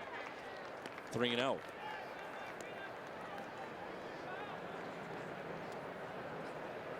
Kyle, his first start was 6 innings, 6 hits, and he struck out 7. Sure, that's one of the things that he's going to be thinking about all season long, is what kind of pace does he want to set as a starting pitcher. 2-out walk, and we turn to this date in Cardinals history. Back in '04, Robert Pujols homers off of Randy Johnson, and Marlon Anderson also goes deep, giving the Cardinals a 6-5 win over the Diamondbacks. It's brought to you by Schnucks. Ideally, what kind of pace do you want? Well, I think it's a pace that you dictate based on how you feel. I mean, if things are going well, work quickly. Not too quickly, but work at a pace you're comfortable at. But if you get in a little trouble, you're going to have to know when to back off and rethink and reset.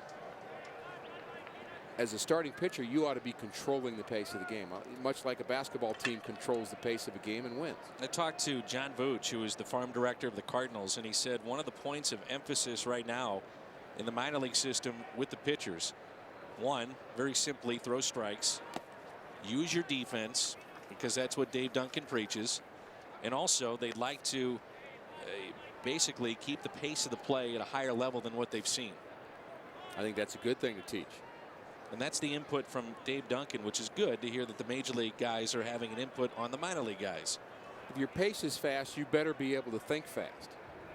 That's the other thing that goes along with it. your mind can't be behind what your body's doing. So, yeah, you just grab the ball and throw it again. But if you're not focusing on why you're throwing the next pitch clearly enough, then you're pitching too quickly.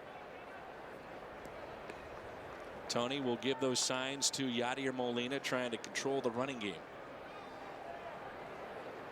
Here's a 1-1 pitch to Stephen Drew.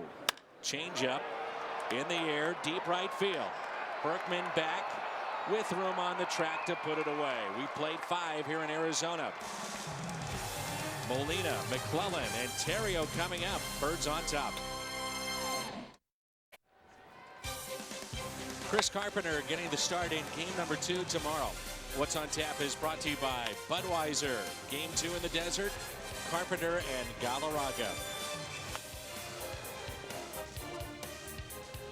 Enright working now into the 6th inning. Cardinals with a 3-run lead. Here's Molina. Breaking ball and a strike. We're underway. Molina has scored 2 runs tonight. Singled back in the 3rd, and he walked and scored in the 4th. Waits on that breaking ball, lifts it in the air to center.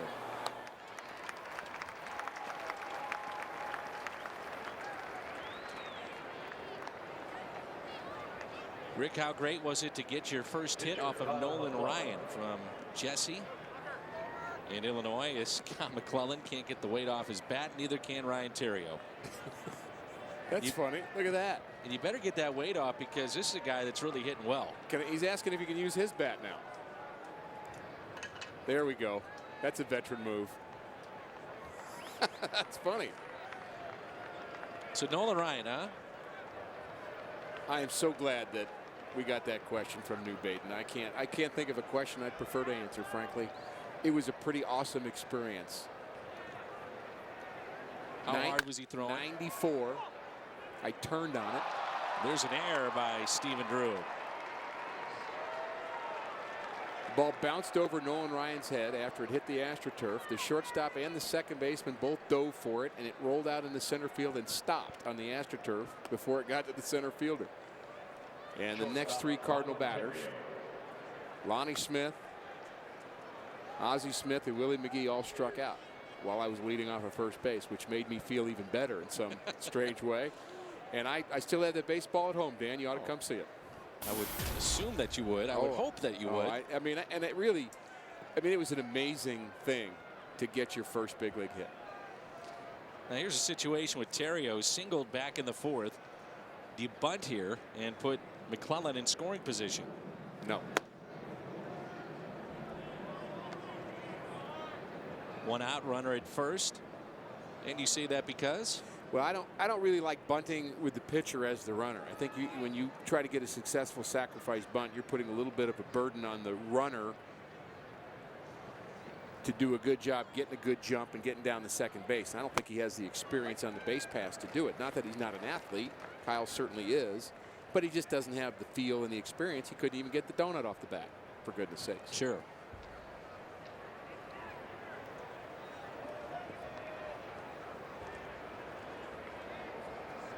Count of 1 ball, 1 strike on Theriot. Sacrifice back in the 3rd, flied out to right as well.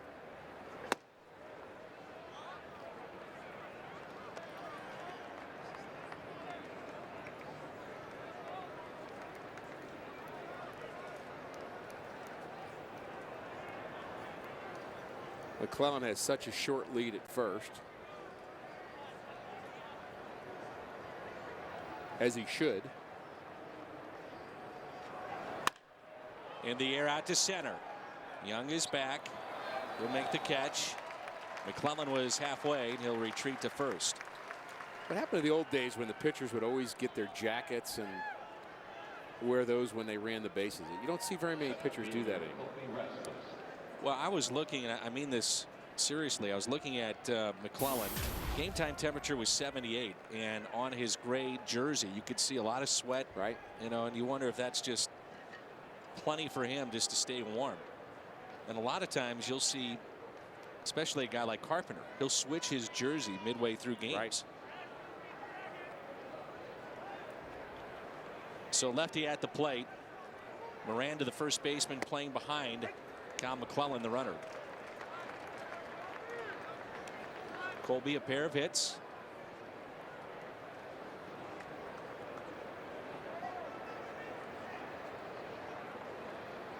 Also popped out to short.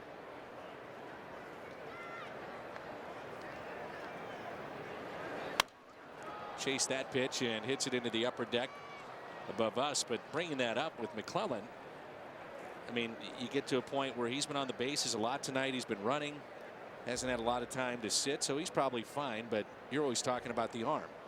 Yeah, that's really why you do it. I can recall a time where I gave up a hit to Bob Welch, which I was unhappy about, giving up a hit to a pitcher. He took about 5 minutes to get his jacket on at first base, and I was just steaming, so I picked him off. There you go. Go loosen the dugout and warm up. Exactly. I was so mad about it, and he had about a 1 foot lead. But it used to be you'd take the time to make sure that the pitcher keeps his arm warm, and that is, you know, everybody's got their own routines. Some guys will want to sit in the dugout. Some guys will walk around in the dugout. Some will walk underneath the tunnel. Some will want to talk to other players, and some won't. Here's a 1-2. 2 balls and 2 strikes. Now you had a pretty good move. I did. I needed to have a good move. A lot of guys on base. A lot of guys on base. Did you have anybody teach your move, or was that something you just worked on? I actually worked on it when I was in college. When I should have been studying for my calculus test, I would look in front of a mirror and watch everything about my body, my head, my knee, my arm, and developed a good move that way. Call 3rd strike on Rasmus on the inside corner.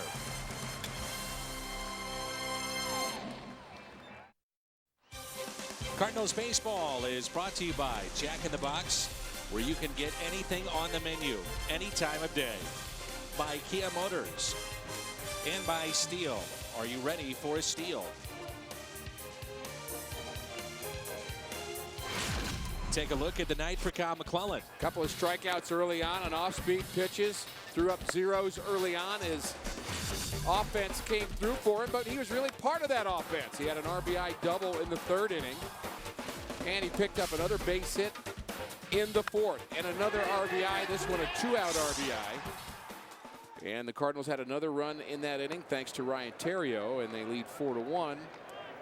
And you've got to be impressed with what Kyle McClellan has done both offensively and on the mound. Been his game. Little inconsistent at times with that breaking ball. Yeah, and there's that spinner.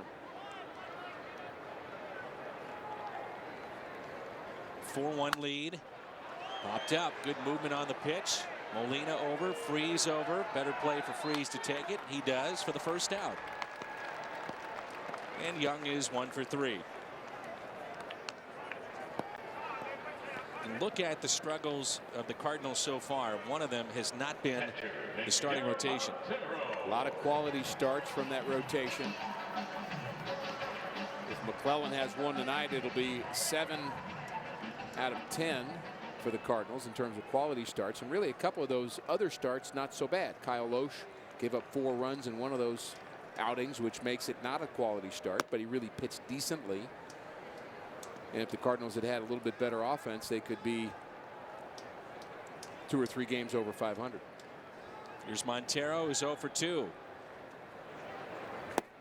Good pitch. 1 ball, 1 strike.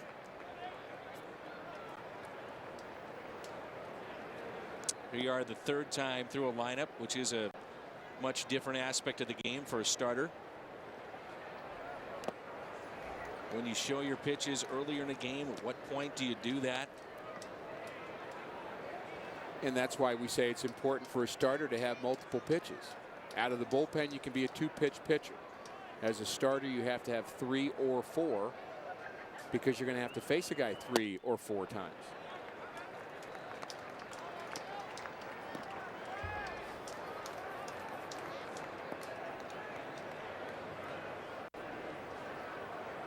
And the count here, 3-1. And draws a 1-out walk. It's 4 walks issued by Kyle McClellan tonight. I want to remind you in that Red Series on the Sunday, Easter Sunday, the Stand the Man bobblehead. Brought to you by Tickets.com. Sunday, April 24th, and that weekend loaded with giveaways and promotional nights. Friday night, fireworks night. On Saturday, you have the statue giveaway of Red Schoendienst. And then on Sunday, the Stan the Man bobblehead. And again, $9 tickets available on the Friday night game as Dave Duncan has a visit. Pitch count at 90 for McClellan.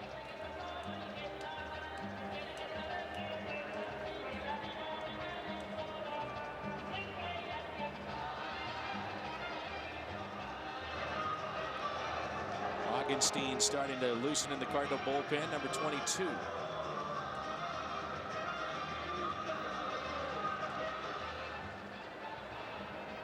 Part of that visit is to give Augenstein a chance to get ready. I'm sure this is the last inning for Kyle McClellan either way, with the pitch count at 90. And he'd like to end it with a ground ball double play. Mora 2 for 2 so far.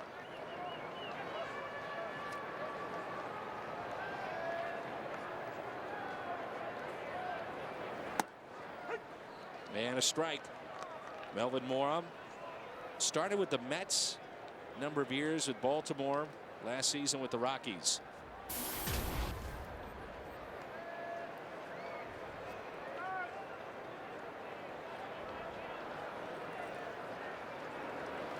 Curveball swung on and missed.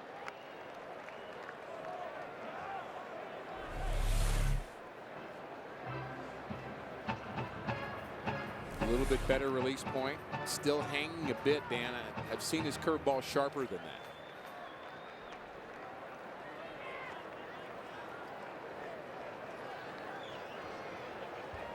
Short lead at first by Montero. It's another curveball, backs up, and a strikeout. Number 4 for McClellan. Quiet. Molina is behind the plate. Not the location that McClellan was looking for, but that one certainly had late, sharp bite to it. Here's Juan Miranda, 0 for 1 with a walk. Diamondbacks certainly being tested early this year.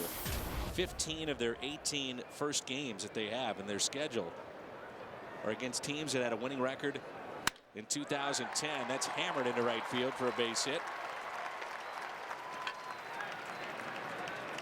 Right-hander's getting loose, and Enright is due up. They're going to pull him back. They've got a big bat in there in Russell Branyan. Saw him with the Cardinals a few years ago.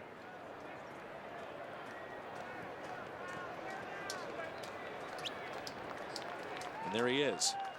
Branyan. This is they started recording how fast the pitch is that's hit, and this started about 4 years ago, and apparently Russell Branyan has hit the second fastest pitch ever safely. It was a 102-mile-an-hour pitch from Aroldis Chapman, lefty, and he hit it for a base hit. And if you're wondering, the hardest was 103 by Carlos Ruiz. And Branyan, joking afterwards, said, well, that's easy. I should get a multi-year deal. Just for that. Yeah. You hit a guy throwing that hard, I get a long-term deal. I think you get a deal if you at least see the pitch that's 102 miles an hour. It's amazing. And he said, thank goodness I didn't see the slider, because he said, I heard that's pretty good too. Well, he's probably going to see a left-handed reliever right here, and we may not even see Branyan.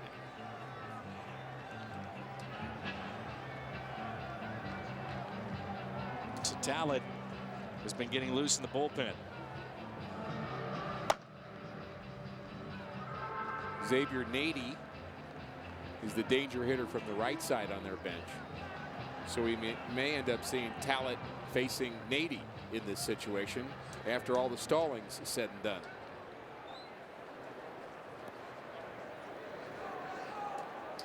And right now, no movement from Tony La Russa. He's going to keep McClellan into the ballgame to face Branyan.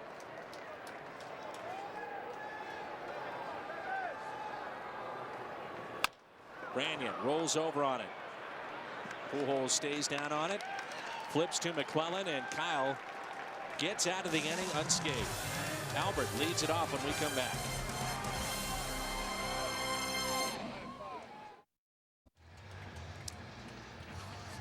Next time you want to catch a Cardinals game, head to StubHub, where you'll find the seats you want and the freedom to choose where you want to sit. StubHub, the official fan-to-fan ticket marketplace of the Cardinals.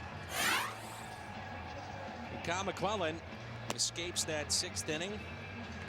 Cardinals have a lead of 4-1.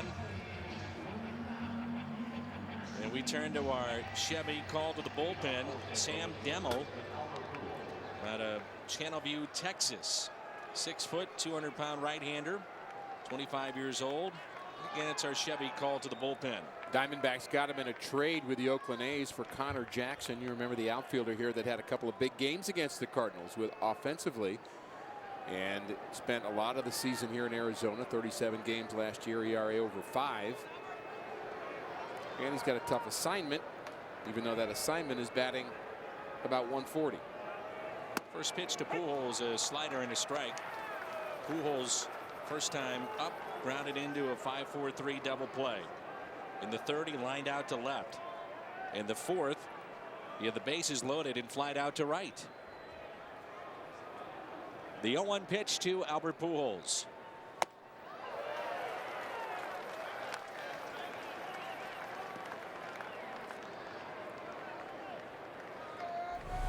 See if he's off balance here, Ricky. A lot of movement with his feet after this swing.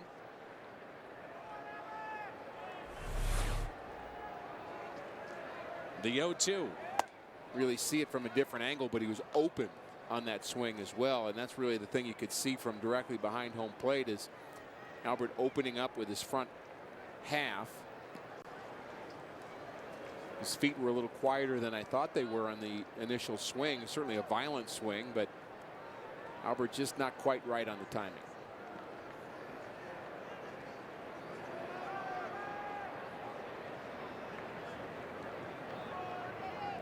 One-two pitch.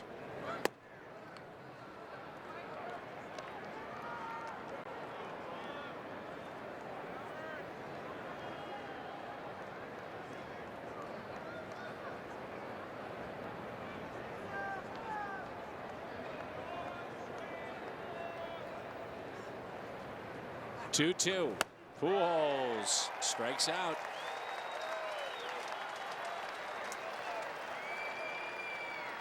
I'm not sure we've ever seen him struggle as much as he has right now. It's getting a little bit more prolonged than we've seen. Here's that first pitch. He's very open on this. The hips fly out quickly. Pitch is actually away, and he flails at that pitch outside. Very open. And there's the strikeout down and in. A bit of an off-balance swing there as well. Here's Holiday with one out, nobody on. Couple of hops to short, taken there by Drew. Quickly 2 away.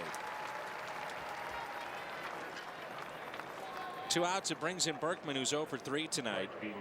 Berkman struck out back in the 2nd inning, grounded out to second, and flied out to left. Have you seen anything with the back leg of Pujols, or more movement than usual? What are you picking up with him?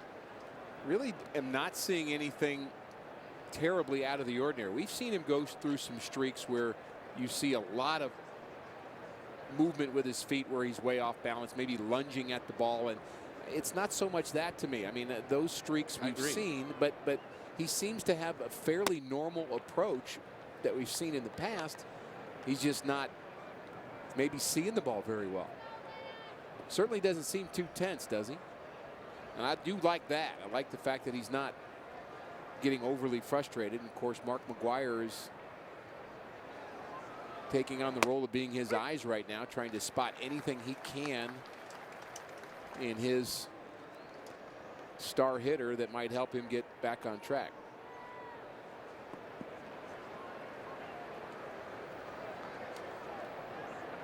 One ball, one strike here on Berkman.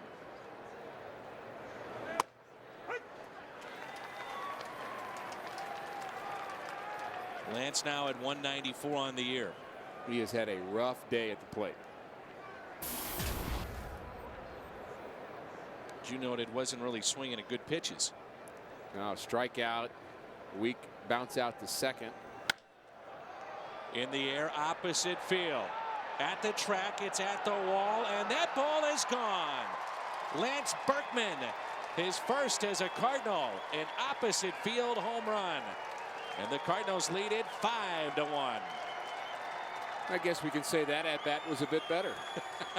Say it again next time, will you? That's right. And that's why you like power hitters on your team.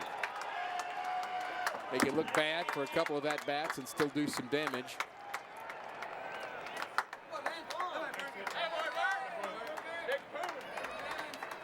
Well, we've talked about it a number of times where he is historically in his career a slow starter. That will help get that first one under your belt. No doubt. Here's David Freese, 1 for 3 tonight. Flied out to center, also flied out to right. Fastball and a strike. First home run as a Cardinal. Fastball middle away. He had a few homers just like that in Minute Maid, didn't he? Crawford boxes way out of here. Made a living out of that, just going with a pitch to the opposite way.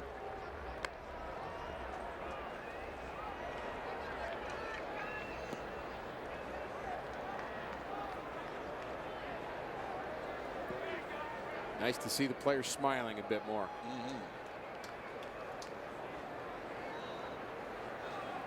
0-2 pitch to Freese. Really, you can make a case that the Cardinals could be on the verge of winning their 4th straight on the road trip. Absolutely.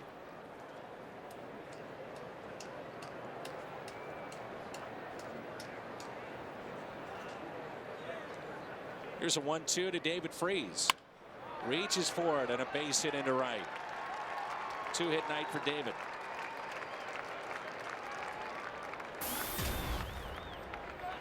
Not talking about his ankles all that much with the way that he has moved defensively. He's played great defense so far. It's turning out to be a real neat story too, with the surgeries coming back and then having a chance to start this season not on the DL and contribute right away. Many folks were very concerned about the extent of those ankle injuries, that maybe he wouldn't come back to playing 100%. Defensively, I don't think he's missed a beat, and he's certainly not as fast on the bases, but that really wasn't his game anyway. How about you? He's turned out to be a way better defensive player than I thought the Cardinals were getting. I mean, he's above average from what we've seen. Maybe a little better than that. 1 ball, 1 strike on Skip Schumacher. We're not ready to call him Kenny Reitz, Terry Pendleton, or Scott Rowland yet, but a decent third baseman.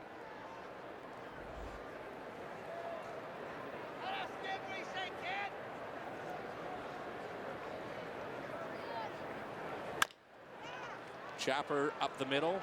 Drew will step on the bag. Time to stretch. Lance Berkman, opposite field home run. 5-1 St. Louis.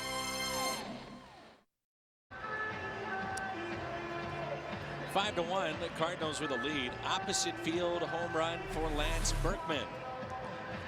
And for Berkman, his first as a Cardinal. New York Life. Lance Berkman, safe at home, safe and secure New York Life.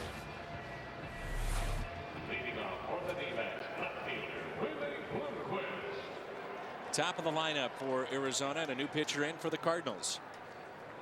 Brian Augustine, and what a job he did in San Francisco. He was on the mound when the Cardinals employed their 5-man infield, and his job was to get a ground ball, and that's exactly what he got, and really showed some guts pitching in extra innings on the road. That's really a tough assignment, and he didn't seem fazed by it at all. Finds himself in a game in an important inning with his team up on top. McClellan, 94 pitches tonight. You can see where Augustine, Ricky, can be very tough on right-handed hitters with the way that he throws the ball, where his arm angle is at. 3/4 delivery, has a good slider and a good sinker from that position. Works from the first base side of the rubber. Fouled back by Bloomquist, who has singled, then was picked off back in the first. Grounded into a fielder's choice and grounded out to short. Understand actually moved to that side of the rubber by Dave Duncan because of his sinker. Most sinker ball pitchers will pitch from right-handers from the first base side of the rubber, so they'll have a better shot at cutting the ball across the plate and have more plate to throw to.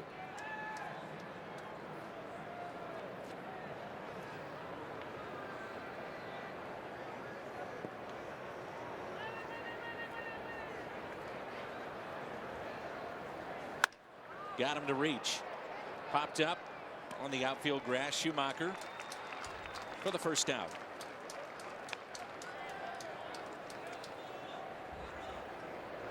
Dave Duncan, considered over the years to be one of the best pitching coaches, not just right now, but in the history of the game. And very interesting in hearing his description of the Bay Series between Oakland and San Francisco and what the A's did following the earthquake and what the Giants did. The Giants stayed in town. And there's Kelly Johnson hit by a pitch. But Dave Duncan went to Tony La Russa and said, we need to play live games. And it was a 10-day layoff between games because of the earthquake. And they went to Arizona. They came here and inter-squad games. And he said it got pretty heated, but that was the one way to try to keep your edge in what was obviously a very scary moment. And, you know, such a tough situation for the city. It was a terrible moment and a terrible thing for the city, clearly. And I guess as a player, the only thing you can do, knowing that you've got a job to do, is to just keep yourself ready. And if you can't see live pitching, I don't know how you keep your timing ready. This game is all pitchers too. Oh, and pitchers and hitters both. This game is all about timing. There's Justin Upton, who's been on base twice. A slider that time. Singled back in the third and walked in the fifth. Tony La Russa's A's would win that over the Giants.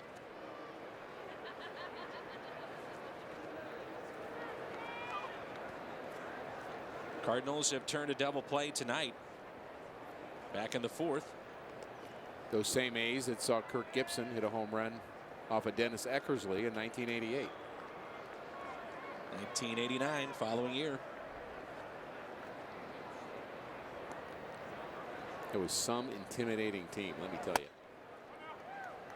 How much did the Dodger media, let's say, or the fan base feel that you guys were truly the underdogs going into that series? Not so much the players, but just the people that followed it every day. I think if we were being honest, we would say we would have been the underdogs too. It really, even in the National League, we weren't really thinking we were a great team. The offense on that team was not very good.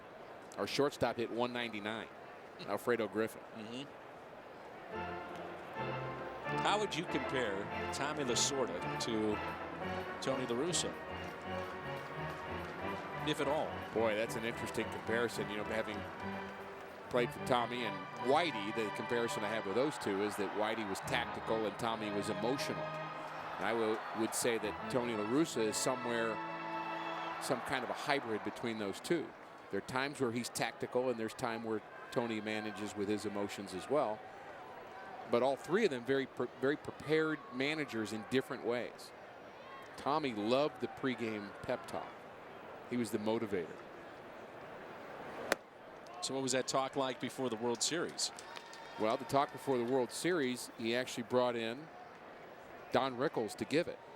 Don Rickles and Tommy Lasorda did a little back and forth for our pregame pep talk, and it was hilarious, let me tell you. So just to loosen guys up. Just to loosen guys up for game one. It was, I'll never forget that. It's funny. He is hysterical. 2-2 the count.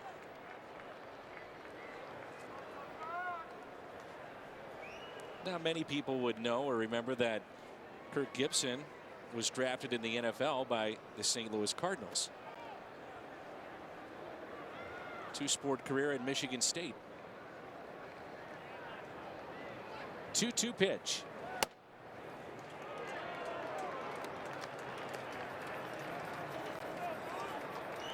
As Augenstein is in this game, it is just making me wonder where Jason Mott is. You just expect him to be in this kind of a ball game, and his early struggles in spring training, and perhaps Tony wants to wait for the right spot to use him.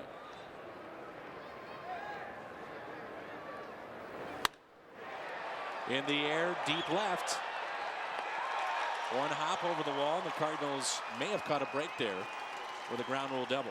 Runner stays put at third. It'll be second and third.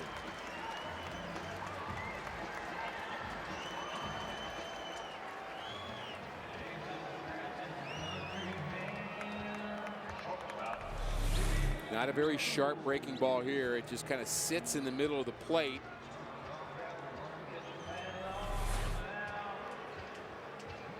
And here comes Tony La Russa. Runners at second and third, and Stephen Drew will be the hitter.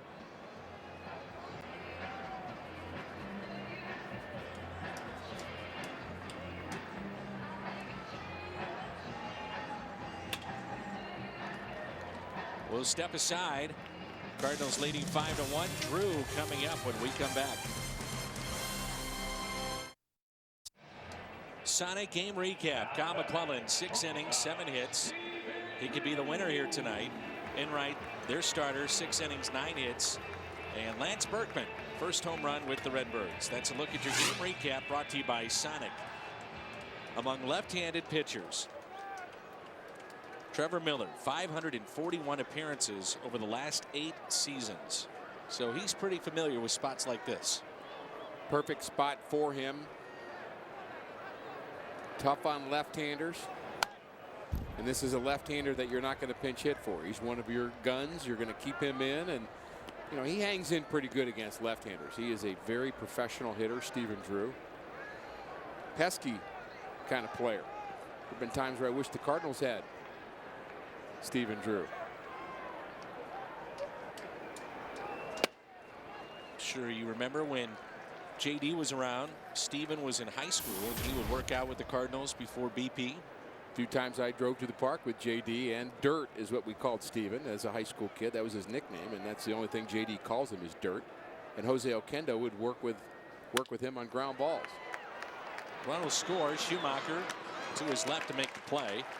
And it cuts a lead to 5-2.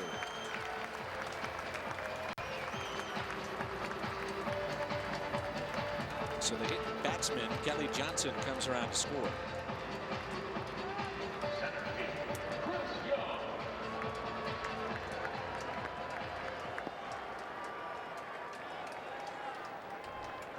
This is where Miller, and it's been fun to see how Tony La Russa has used him, but he'll keep him in against the right-handed hitters now. He's been a lot better against these righties. I don't think he'll see this one, though. It's a dangerous right-hander, Chris Young. We're going to get a double switch, I think.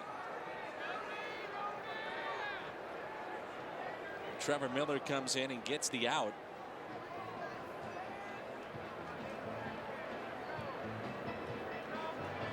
Daniel Descalso looks like he'll be part of the double switch.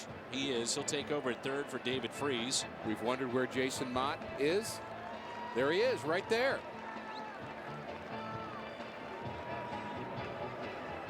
Mott coming in with a runner on, and the Cardinals leading 5-2.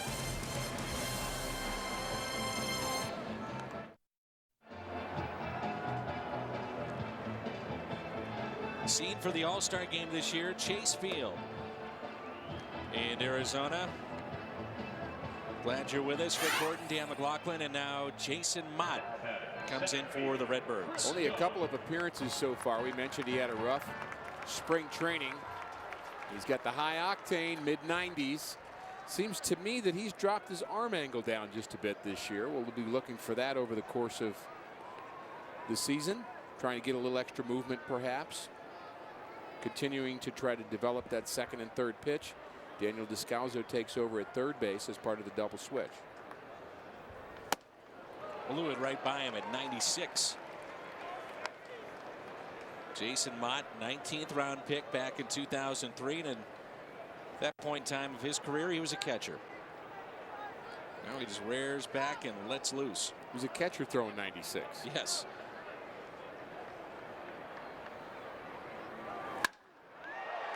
Well hit in the right center. Rasmus on the move to make the catch. Sends us to the 8th. Mott gets the out, and it's 5-2.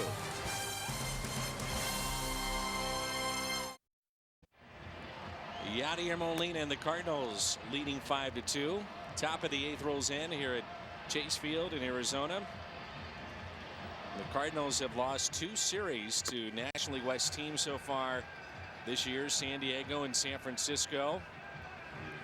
Trying to take game 1 here against Arizona.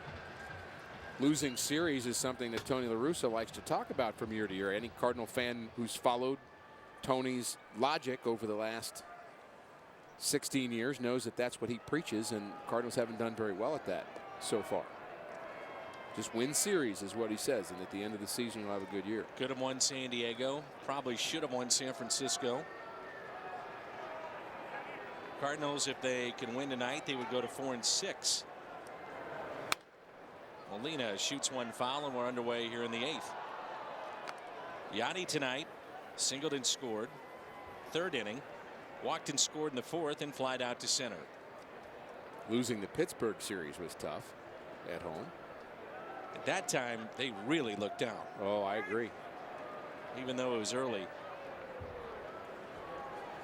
And it might have been a good time to get out of town. Many of the players will tell you it's a bonding experience, especially early on in the season.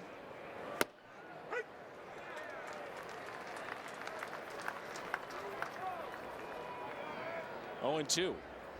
Molina having a little trouble holding on to the bat in the first swing, as his bottom hand actually comes off the bat. Unusual to see that.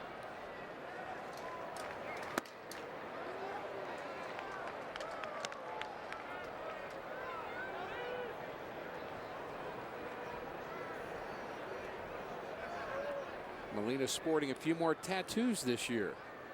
I hadn't noticed. I haven't had the chance to ask him what they all mean. Have you chatted with him about that? I have not.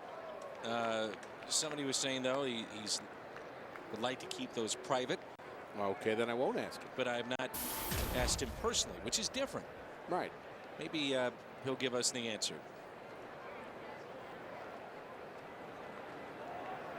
Two-two pitch. He's one of the harder guys to track down. He's either in a pitcher's meeting, extra Right. BP, trainer's room. He stays busy.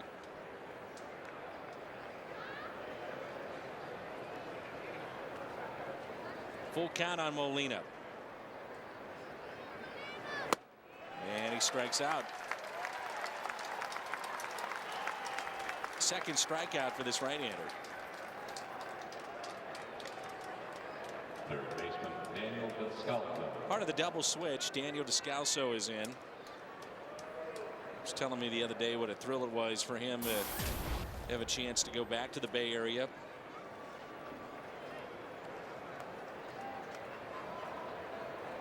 He grew up rooting for Tony La Russa's teams.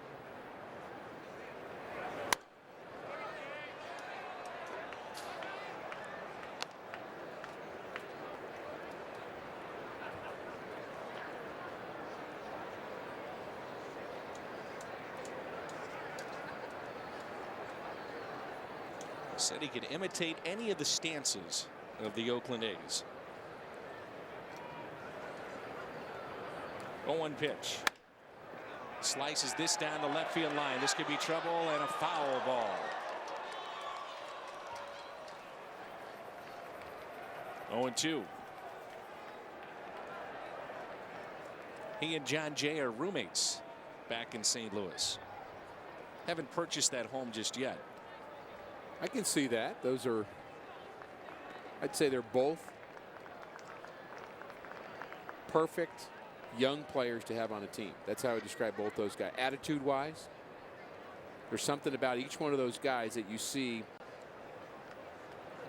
that you're glad they're around. You see some versatility in them. You see some talent in them, but you also see some attitude in them that you like.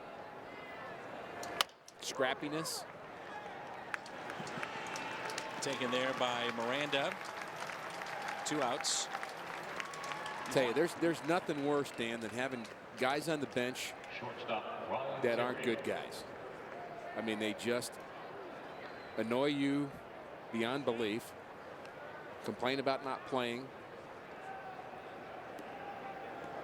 I think the young players that the Cardinals have on their bench, Tyler Green would be included in that, are just at this point looking for ways to contribute. Ryan Theriot back to the top of the lineup.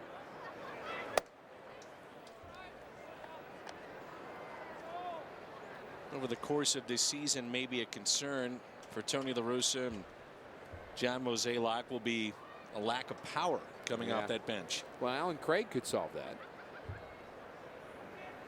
He'd be your one guy that you look at. Jay has got the occasional pop.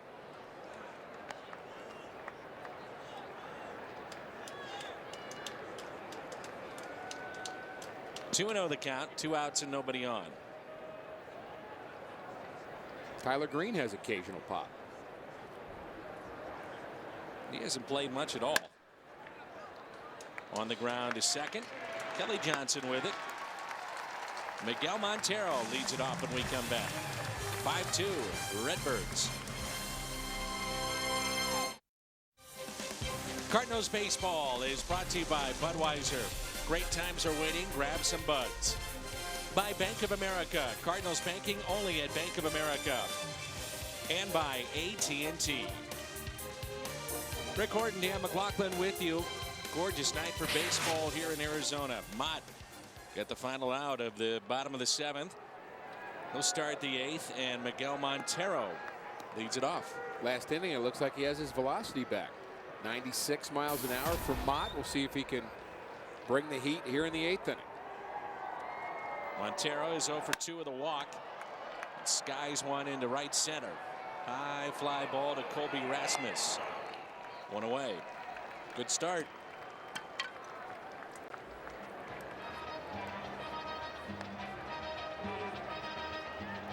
Certainly one of the guys that has really helped us along already this year and kept the morale up in the truck is Keith O'Brien.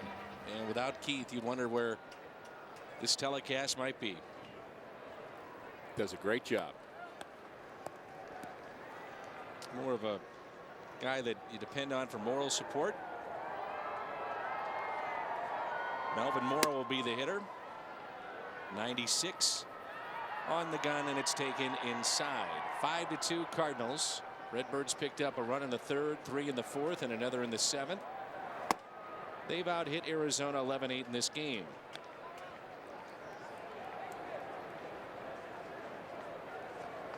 Keith O'Brien collects foam fingers. Only one I know that does that. 2-0 pitch. Grounder hit to short. Theriot up with it. 2 down. This copyrighted telecast is presented by the authority of the St. Louis Cardinals and may not be reproduced or retransmitted in any form. And the accounts and descriptions of this game may not be disseminated without the express written consent of the St. Louis Cardinals.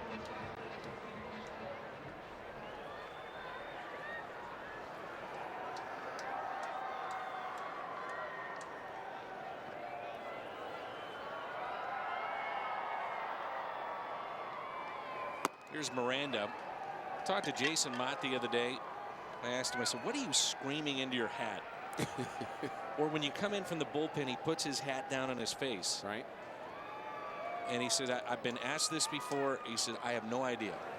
He said, I don't have any idea. He has no idea. That's what he said. He said, I have no idea why I do it. I just do it. Jason, by the way, congratulations to him. He got married in the offseason. He and Mitchell Boggs both. Yep. Mott, his wife Caitlin, reside in Memphis. Tell you, he's not changing speeds. They're all 96. Yeah. I don't mind seeing that. After 96, you don't have to change speeds quite so much. Well, you wonder, Rick, too, coming into the action when you move north from Florida, you're still getting your arm in shape, and then you're dealing with colder weather. That plays a factor into it. Pujols over, fair territory, underhands to Mott. Jason Mott gets 4 outs out of the bullpen. Rasmus, Pujols, and Holiday coming up in the 9th. Cards by 3 as we go to the 9th in Arizona. Coming up after the game on the post-game edition of Missouri Lottery Cardinals Live. Pat Paris, Al Roboski back in studio. Kyle McClellan rock solid. They'll break down his night. Big Puma powers up and Tony La Russa's post-game thoughts. All that and more coming up, guys. Jim, thanks. And now it's Joe Patterson, a lefty in. Lefty's 1 for 2 against him this year. And he'll get Colby Rasmus here. Look at that nasty slider. Oh, wow. I tell you what, that is coming from behind Colby Rasmus. Very difficult arm angle. Thought the first pitch looked pretty good too. Here's a guy now. Here's a guy's a sidewinder that pitches off the first base side. He's left-handed because he wants to increase that already severe angle. Man after my own heart. 2-1 pitch. It would be very tough not to bail out if you're Colby Rasmus. He's coming right at you, and then, as you mentioned, behind you. And you're not really bailing because you're afraid it's going to hit you like fear factor. You just can't see the ball. Strikeout of Colby. 1 away as we start play here in the 9th. And here's Pujols. But just joining us, it's been another tough night for Albert. And Kirk Gibson is going to go to his bullpen and bring in a righty. Only Cardinal Dan without a hit in this game. Cardinals have been able to get 11 hits, which has been phenomenal for them. Albert still looking for hit number 1.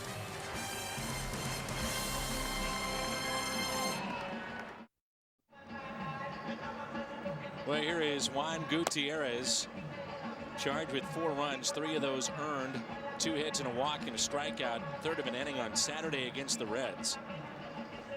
Made the Diamondbacks opening day roster for the 3rd straight year. At one point he had 14 straight save opportunities. He converted those. And he'll get Pujols here. The night for Pujols, he's bounced into a double play, lined out to left, popped out with the bases loaded and struck out. 0 for 4 tonight. Up the middle and a base hit for Pujols. That's nice to see, isn't it? Way to go, Albert.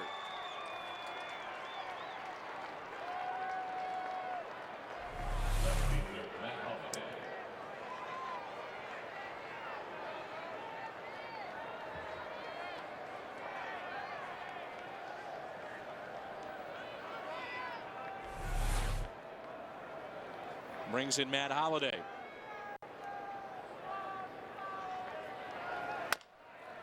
Bouncer towards short. Drew. Nice play. Out at second and safe at first, but they get the lead man. And Dirt comes up with a good play. Probably why they call him Dirt. Infielder sticking his face in on that ball. When you think about it, Ricky, by sliding like that, he gets himself in a better position to make that throw to second. It's a very good play. Athletic shortstop. Here's Berkman, who had a solo home run back in the 7th. Opposite field shot, his first as a Cardinal, and he picked up his 2nd RBI. Perfect situation. Bottom of the 9th for Tony La Russa to bring Ryan Franklin in this game. Thinking the same thing. And there he is. Jason Mott, 4 straight outs. Outstanding job by him. And a perfect opportunity to get Ryan Franklin back on track.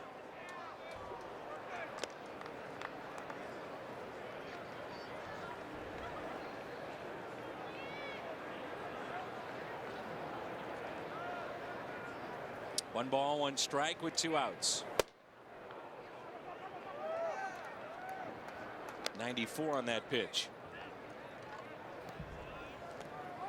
Again tomorrow, Armando Galarraga and Chris Carpenter. Ian Kennedy and Jake Westbrook on Wednesday night. And it's off to Los Angeles.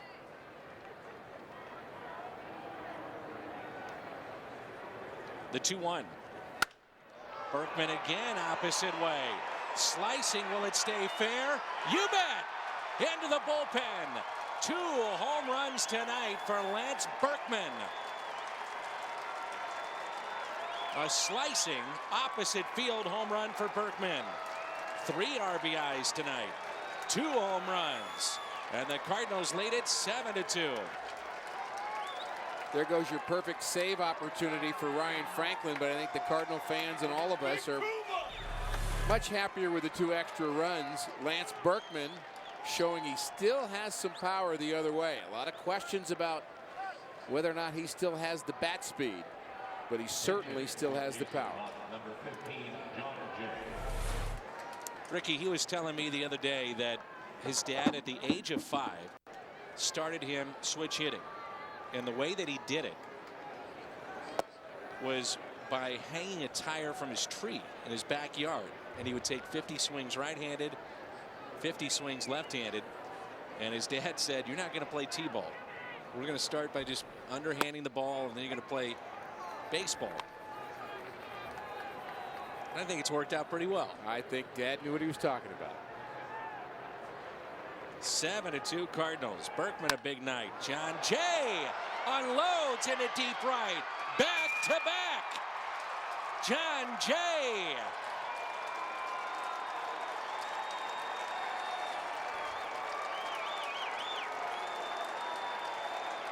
And while Kirk Gibson is trying to get his guy right, it's back-to-back home runs. Berkman and Jay. Great to see production throughout the lineup and some power in the Cardinal lineup. 3 home runs and 2 doubles tonight. That has been a week's worth of extra base hits for the Cardinals over the first couple of weeks of the season. It really has.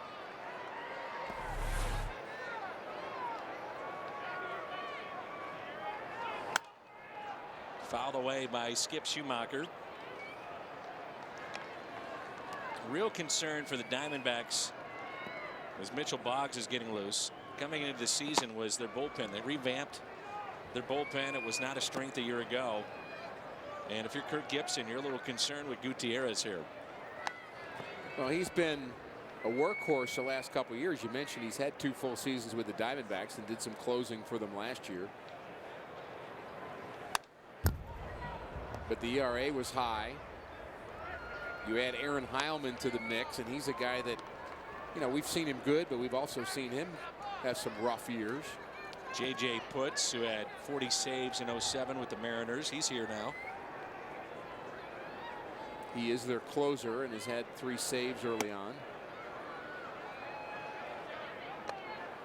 But if you're going to win, you need at least 3 hot relievers at all times.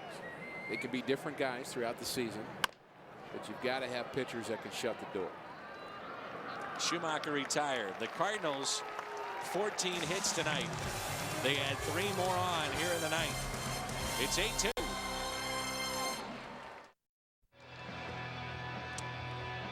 Cal McClellan is our Budweiser player of the game. The starter, 6 innings, 7 hits, 1 run.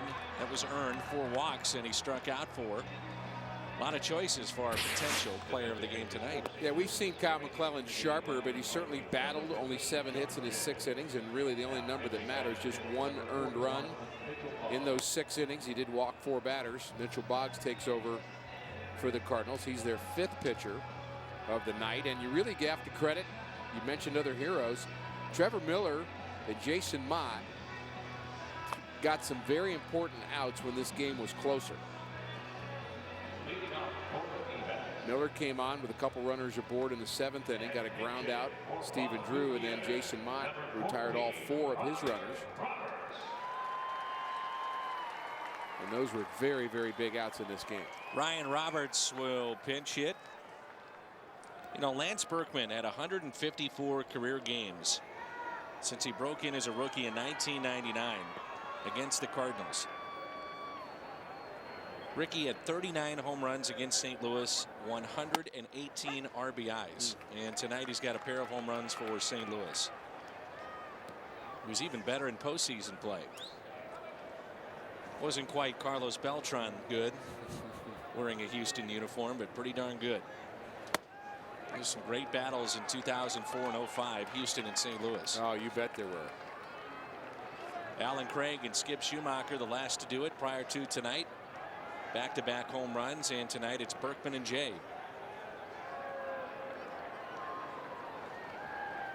good to see John Jay contribute. And good to see this, a strikeout for Boggs.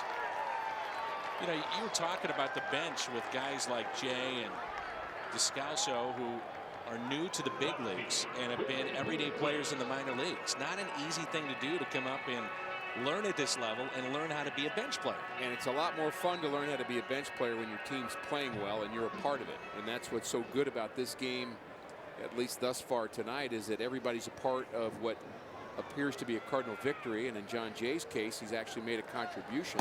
So, I mean, it's one thing to be on the bench with a team that's competing, and it's another thing to be on the bench with a team that's losing a lot.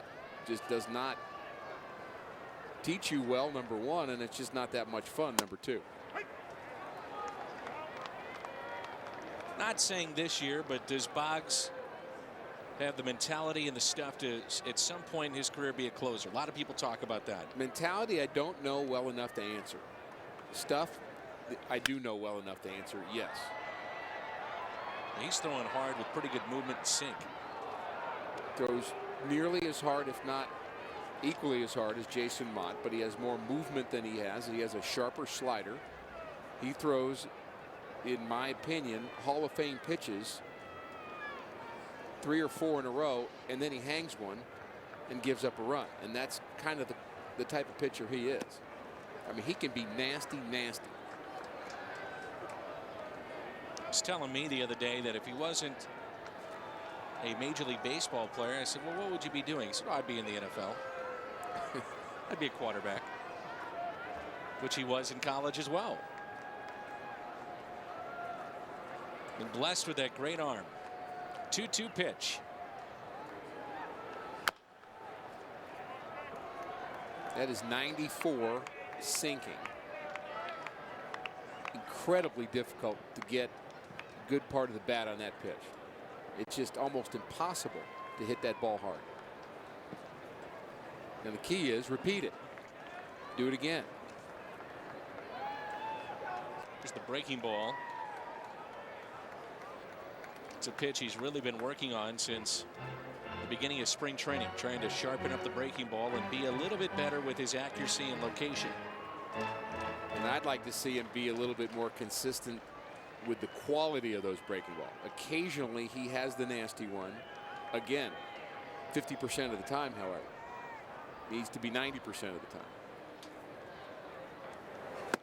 Nice pitch, 2 strikeouts.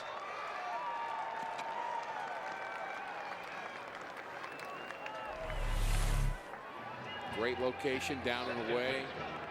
Can't take it, can't hit it.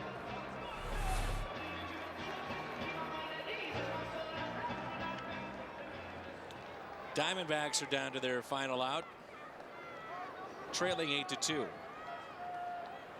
Kelly Johnson takes the ball a little bit low. Real positive from tonight too is the outing by Motte. Very, very good. There's a 1-0. Would love to have seen Ryan Franklin get in this game. Of course, the Cardinals scoring 3 runs in the 9th negated that. But if you've got Motte and Boggs and Miller all pitching well in front of him, that's only going to help Ryan Franklin as a closer. Berkman, a pair of home runs tonight. 2-0, make it 2-1.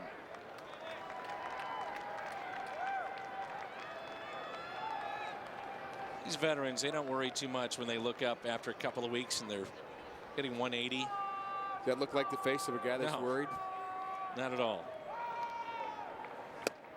Look at that pitch right there. There's that sink again.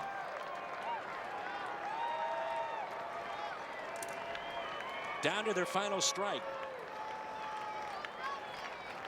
2-2 the count.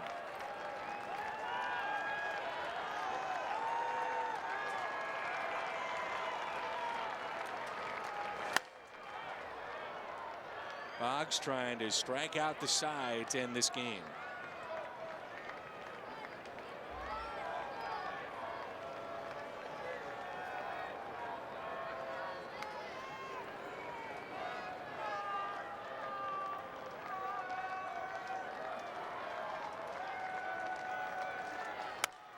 This should do it if it stays in play. Molina, does he have a play? Reaches in, just out of room.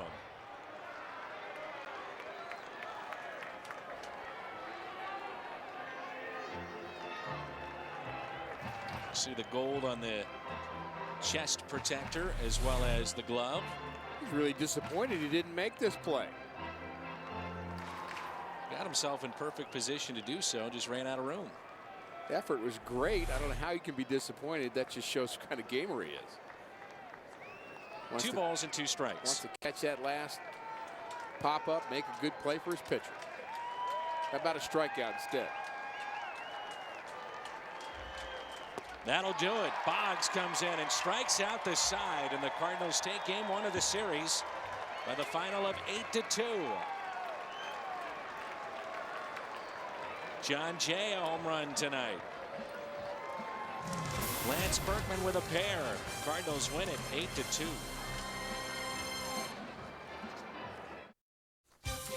Game is over with the Cardinals' impressive win, and we welcome the Mad Hungarian Al Raboski off the road and in the studio for his first ever Missouri Lottery Cardinals live post-game show when the Cardinals are away from Busch Stadium. Al, your thoughts on this very important and impressive win? It really was. As long as you get the quality start from your starter, he also gives you the game-winning hit, a lot of good bullpen outs right there, and a lot of timely hitting.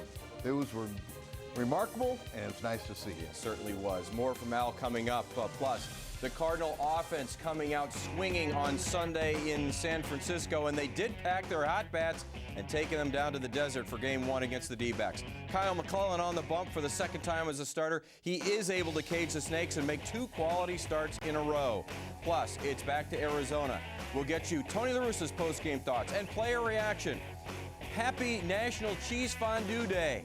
Grab a fondue fork and join us for Missouri Lottery.